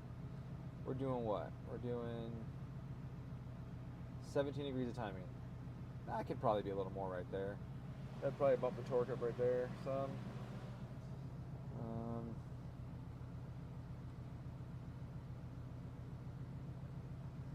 Air fuel's right on, 17 degrees, pressure's 8. Yeah, it could probably use a couple more degrees there to get that torque up some. Let's look at our cam timing here. 30, that's fine. And then exhaust is what? 25. Yeah, that's good.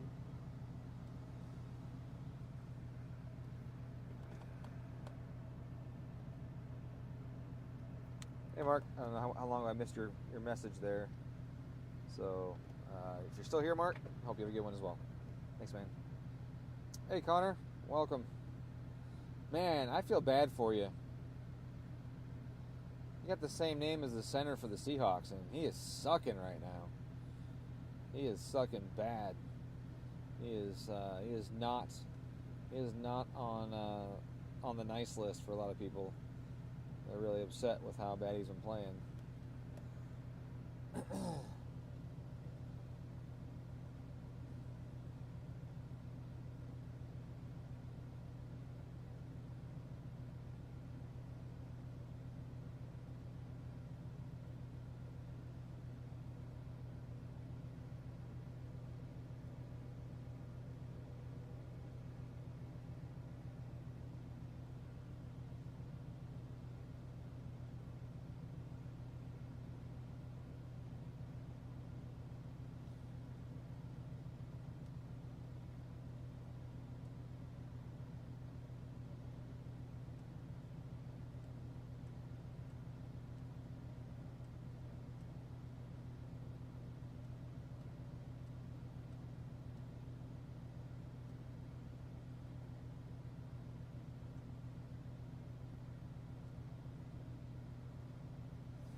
Pull some more timing on this four grand area. It's creating so much torque anyways. It's creating more torque than I feel like it should be making. Honestly, I'm starting to wonder if this timing is even right.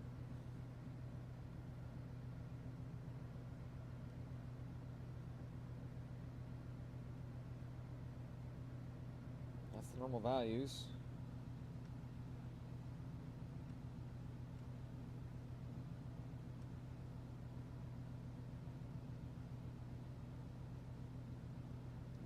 -1 degree.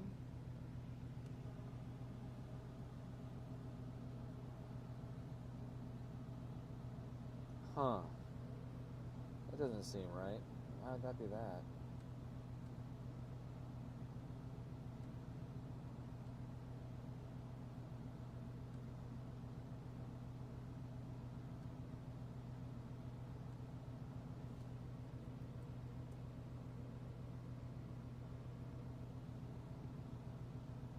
Zero. So it's adding a degree to it.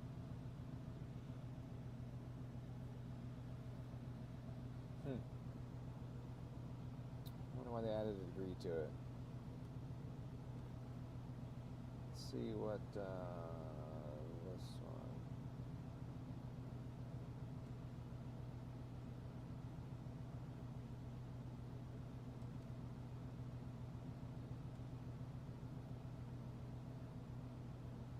Yeah, 0. Interesting.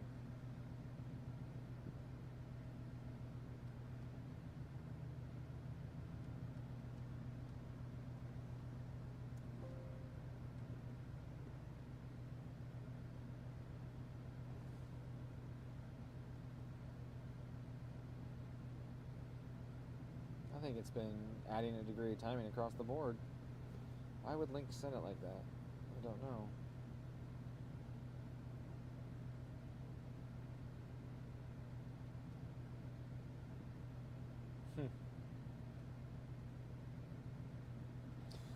Alright, well, let's do another one. See if we can get that mid-range torque down some. I'm going to get that down a bit, right around 4,500 to 5 grand. I don't like how much that's spiking up. My goal is to get that down.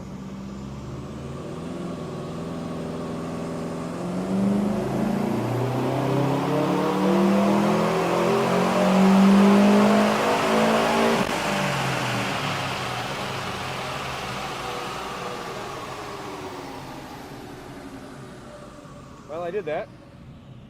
That worked. I got that down like I wanted. It's really interesting. honestly.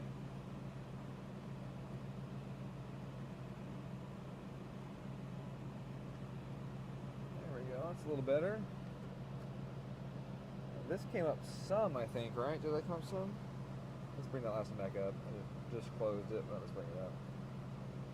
Did that degree of timing help through here? No, yeah. Yeah, it did. It picked up a smidge of torque right here. Knocks them down right there. We're exactly where I wanted to knock it down, so happy with that. And then our fuel, looks like we went over on our fuel again. Or is that the old check engine light? Let's double check.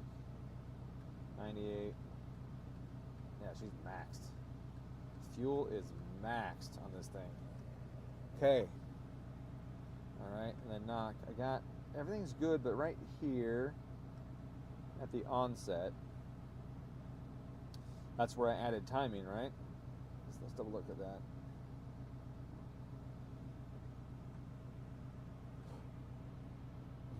Yeah, I added timing there. Apparently didn't want it.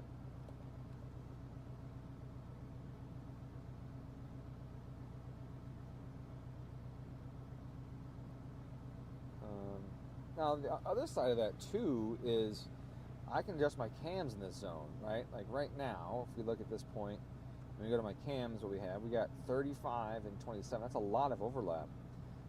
This 35 means we've added a lot of compression to the car. We had a lot of compression, and this means we have a lot of overlap here too. So we could lower that a little bit and see what happens. Either one of these, we can lower either one of these. Reduce overlap, reduce compression. So like this is a 30, 35. So if I was to drop this down, if I drop this down 5 degrees,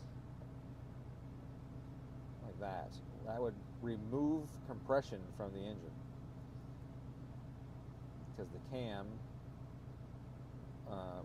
the intake valve would shut later, like that. So that's an option. I don't know if it'll help us in this case or not, but that's an option. Alright, so overall though, the pull looks really good. I'm really happy with everything else that happened here. The boost looks like it's basically spot on. We have a little bit of action in the closed loop system. Integral is doing its job, so I got to add some integral to that here. It's adding a bunch right there. That's actually not surprising, I guess, because the target's a little high for that, so she's trying really hard to add boost right there, and that's fine. So what we'll do is we'll go boost control, because really our wastegate duty is low anyways. It's really, really low for as much boost as we're getting out of the system. And so that was 45. And I want it to be higher than 45 on this map because we're pulling 8% off based on temperature. So this is going to look more like a factory STi map now, because they usually have 55, 60 up here up top, and then less on the map through here. So that'll rely on the integral less, and that's what we want overall. And so this one, I'm still going to take this, export to clipboard, and we're going to go to number 2, and we're going to import from clipboard. Right there. All right, that's good. So that'll knock this down. That shouldn't be working as hard through here. Yeah, that's going to bring it down quite a bit.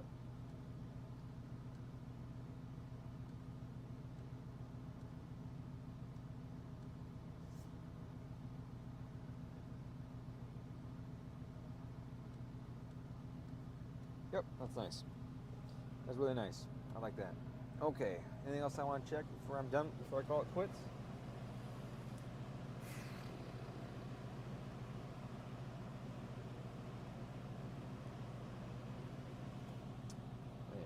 This car's been a dyno a while. Let me adjust my shit.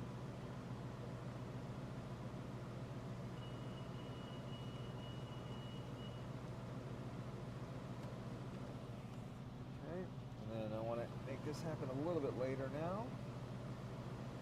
What is that, 40 or 45? 40. I usually do 45 on STIs.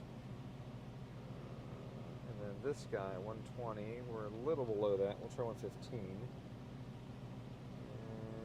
And we should be good there. That should help out.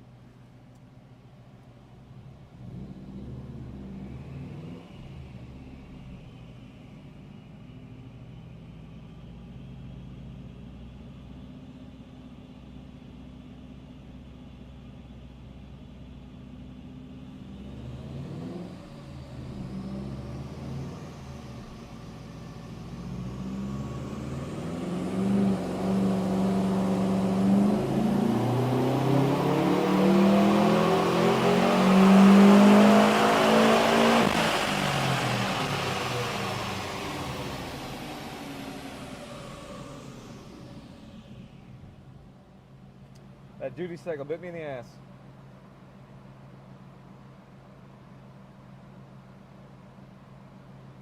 That duty cycle bit me in the ass. God damn it. Tried to get rid of the integral, and by doing that, it pushed that extra half pound of boost and went over my fuel limit. But you see the integral here is a lot lower now, right? See this, how this blue section here has gone down. It's not a big hump anymore. So the integral went down more. That's good. That got it closer to my target. But we ran out of fuel on it again. 100% on the duty cycle on the injectors, I think. Let me double check. I think that's what I saw, right? 99. Yeah, 100 there at red line. Just a bit. But also, god damn it. That torque's back again. I'm trying to not have that. I don't want that big torque spike in the middle. And letting the boost come in, or getting rid of the integral, push the boost up in this area a little more, which gave us that shitty looking graph. Damn it! Alright.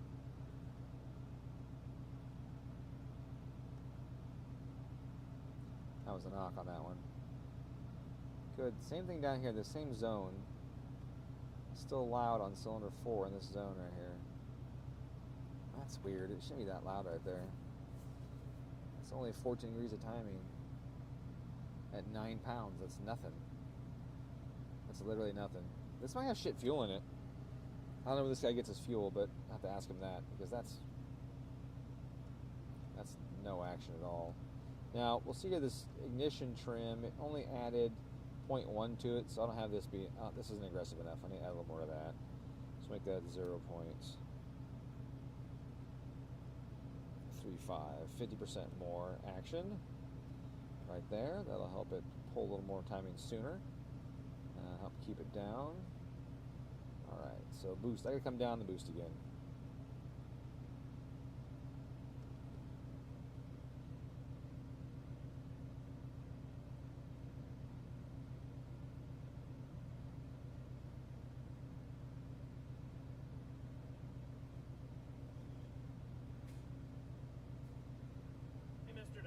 Yeah.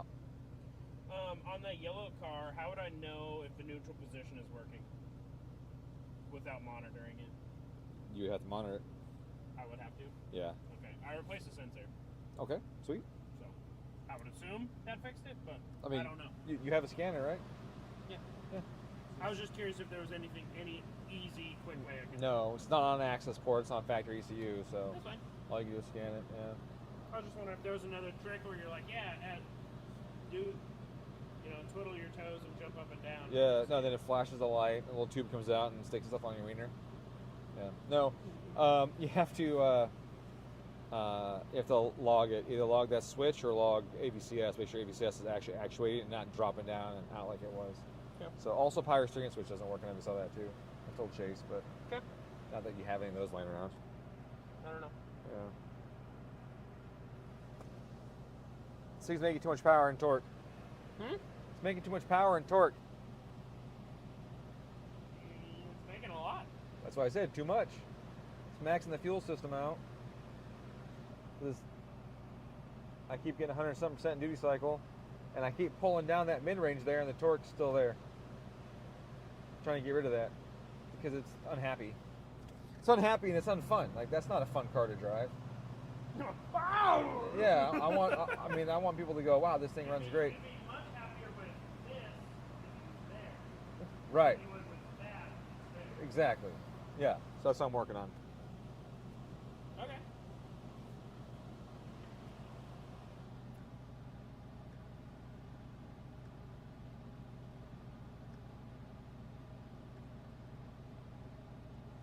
Good thing it's not my original name. I mean, you're using it.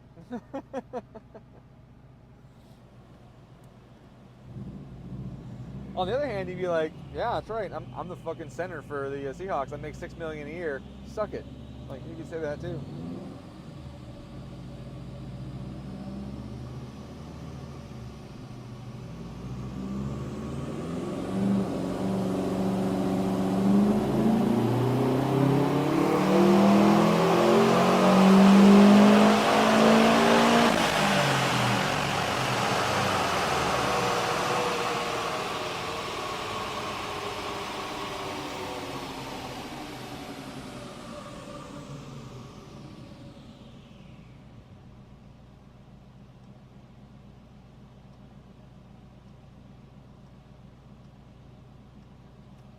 All right.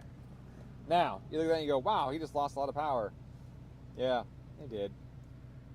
But it's right here in this weird zone. Like that's not a fun car to drive. That doesn't feel good when you're driving it. It doesn't feel any, and that's extra danger, right? That's extra risk associated with the car. Like you could break stuff, and we don't want to do that. That is a much nicer car to drive. That feels a lot better. That horsepower really, the curve is important. The torque curve, I mean, either one, they're related, right? They're a direct relation. Just one's a mathematical, transform of the other one. So, in this case, though, the horsepower, you feel that pulling on you, and the torque is flat enough that you don't feel it dropping too much. The big spikes that drop really hard, those don't feel nice to drive. They're just not nice. So this car needs some stuff. It's got a lot of miles on it. It needs fuel. It needs turbo and probably bottom end or something. Things like that should happen to this thing so we can play with it more. But that's a much nicer graph than the previous one for sure, and it's safer. So that one will feel better to drive and is safer. And I like that. So I'm happy with that part of it.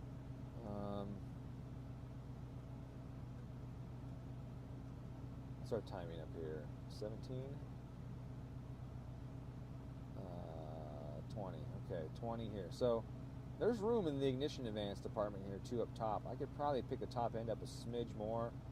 This is 11s, 12s right through here. Okay. I brought this boost all the way down to 31 to 30. What's boost target 2 at? Okay, so it's definitely more. Yeah, alright. Still not a lot of boost. It's not a lot of boost. And I may have dropped it a smidge too far. I don't know if I could try and bring a little bit more into it.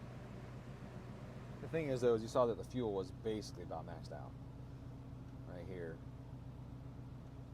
97, 98, 96. I could add some here, but this is already, see, and that's the issue. That's where it was spiking up. 5,000 before. Now, the pull ends up here, where we're about out of fuel. I could add some to 6,500, but then that spike is higher, again, near that upper area. It just doesn't create a car that feels nice. And really, let's be honest, something you drive as often as this guy's going to drive this car, it's more about the experience than just the raw power, right? It's more about how it drives than necessarily how much power it makes. And if we're talking a few horsepower in an area here or there, where you're not going to experience it, or when you do, it might be bad for it. The way it's coming in. This is better in my opinion. But I do want to make a couple small little changes. See if I can tweak a couple things just a smidge. Like right here. What happens? Okay, so we cleared the target. We went over the target by a little bit. Which is weird because the target says, oh, it's because I went down too far right there. Okay. Like this. Let's do that. Let's go that. Now that might be too much, but I'm going to come down off it a little bit. Right here. That might make more sense. I might let it not wiggle right here. Now we see the integral now, in this case, is going negative. We had all that ramp we put into it, but since I lowered the boost request, even with the lower boost request, it just didn't need all that ramp anymore, which is really interesting because, look right here, we're up here, so it means we need a lot less right here than this table. So like this. Right there? Yes. That's a little better right there. Right here, like that. Okay, that's fine. So I'm going to try and add just a smidge of boost right here.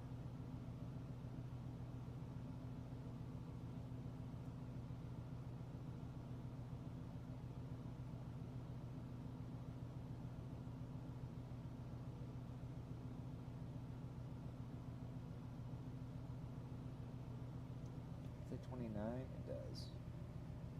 Let's go like this. couple bumps right there. We'll try that. That should work a little better. That might bump the top end up a little bit. And then I'm going to take my ignition.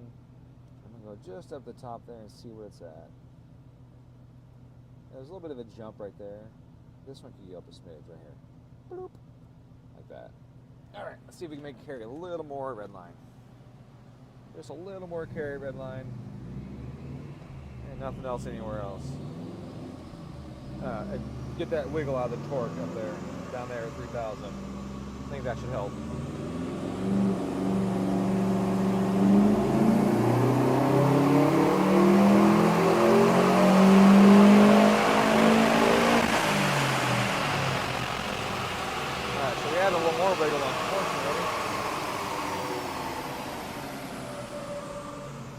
That's the dyno accelerating, how much that's tuning, but that little wiggle down there is worse.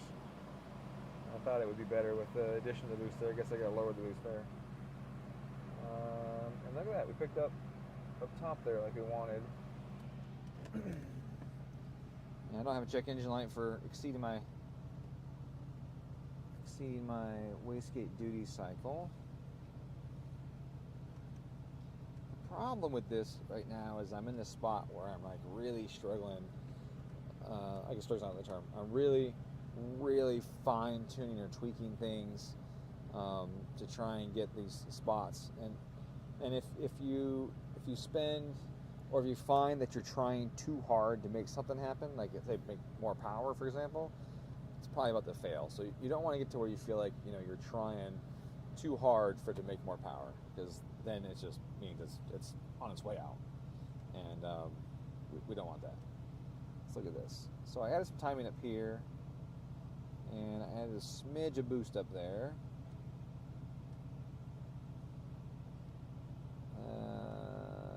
Yeah, smidge of boost up there, and it did that. So the timing, I don't think did most of the benefit there. I think most benefit was the boost. Okay, now there's that wiggle on the torque curve. I don't see anything happening there. That might have been, maybe it knocked at that point. Nope, no knock at that point. This is learned, right? This is learned from before.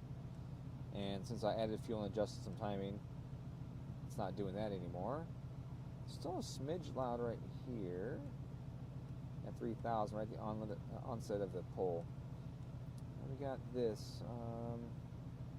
Yeah, I'm not seeing that wiggle. Oh, maybe cams.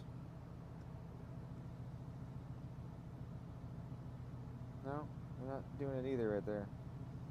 So this might just be the onset of the run causing that little wiggle here.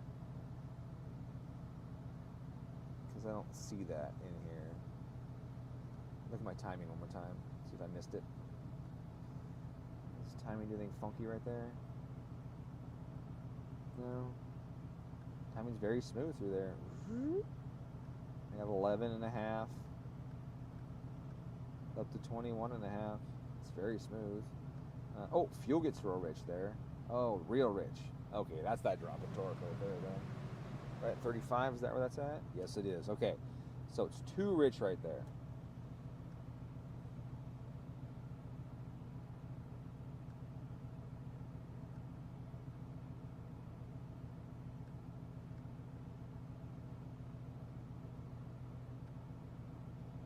Oh, that's usually 44, not 34. That probably messed it up.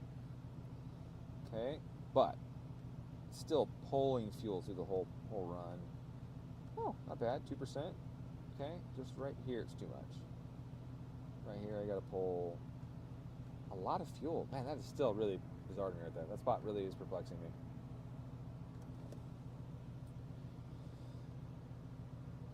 It could be that resonance.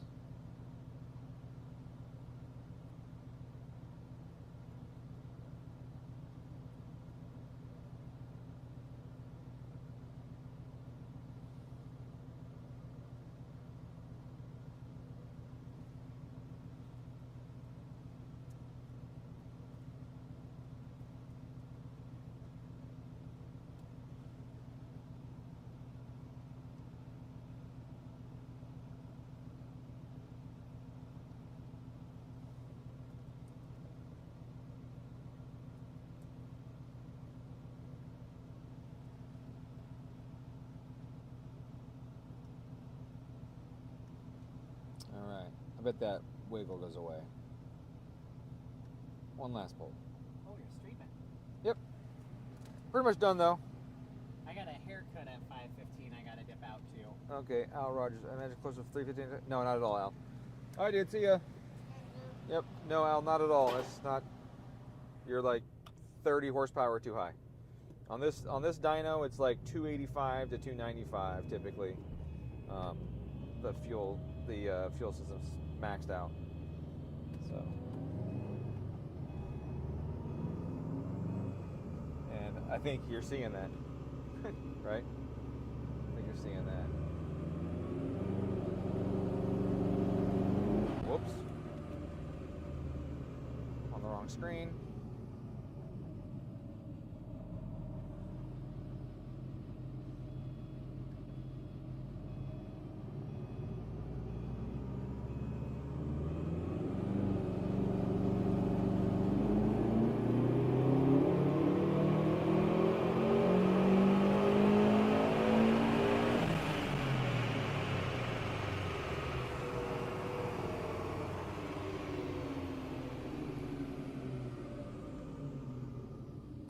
Less. There's less dip right there. It actually made more power with leaning it out. I just leaned it out. Look at that. That gain. Some of that's also going to be because I started to pull and stopped and the exhaust is hot. But this dropped back down again a little bit. Right there. But that could also be for me starting to stop pulling and being hot. So we'll see here what we get. 97%. 21 degrees. Yeah, that's looking pretty good. It's not as rich as it was. Pulling less fuel out. Don't like that. I wish it didn't do that. I didn't ask it to do that.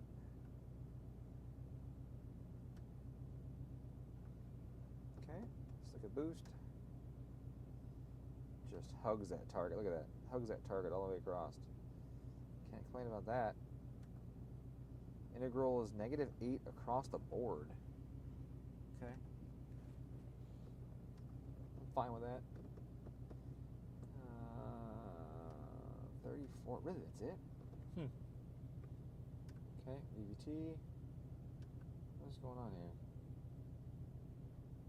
Oh, because I hit that password protection. That's why. So I can look at the log, but I can't look at the tables. I like it. I like the log. I think it looks good. I think it looks good.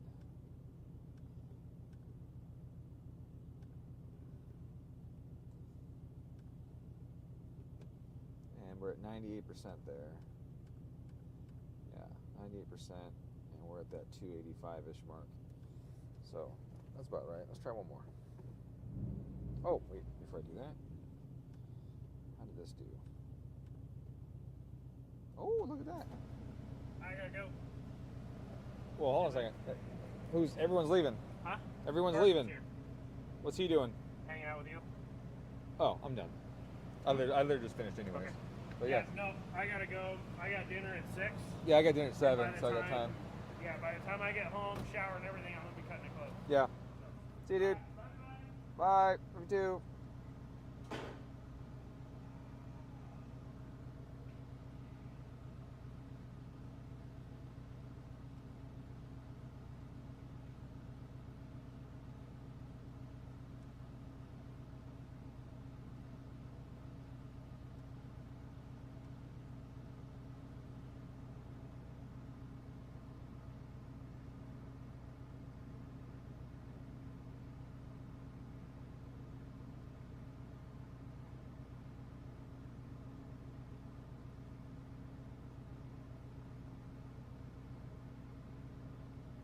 God dang it, I gotta check them all.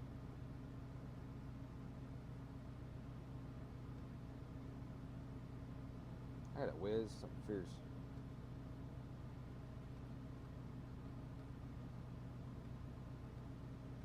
Save those logs.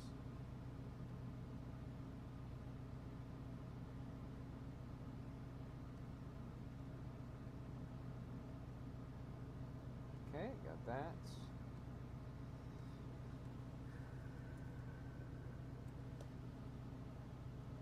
Do that. Save that again. And close. Alright.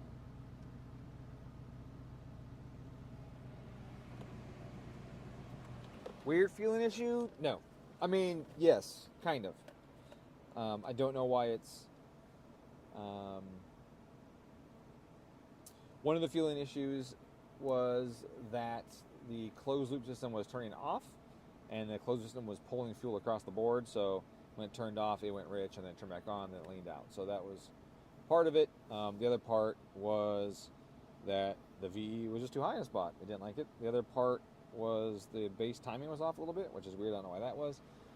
Another part was a small tweak in cam timing helped out quite a bit, actually, in one area. I was surprised how much cam timing helped in that spot. So overall, it was just a bunch of little things, added on that really made it a little wonky. So, anyways, I am done. It's past closing time now, and everyone's leaving me alone, and I don't want to be here. It's scary. No, I'm just kidding. I got to go too. I mean, who wants to be here late on a Friday when you got shit to do? So, I got to finish my BMW. I got to put the turbo in that. I got to get my Honda Talon ready for my ride on Sunday. I got to do some other stuff that is leaving my brain right now. Oh, I got to work on my truck. I got a lot to do this weekend, so I will see you guys later. If you guys have any questions, feel free to just come by the Discord channel, say hi, say bye, tell me I suck, get banned, and then continue on. No, I'm just kidding. Anyways, yeah, feel free to stop by. I got a lot of guys there that are helpful, fun to hang out with, and pleasant. So there's not any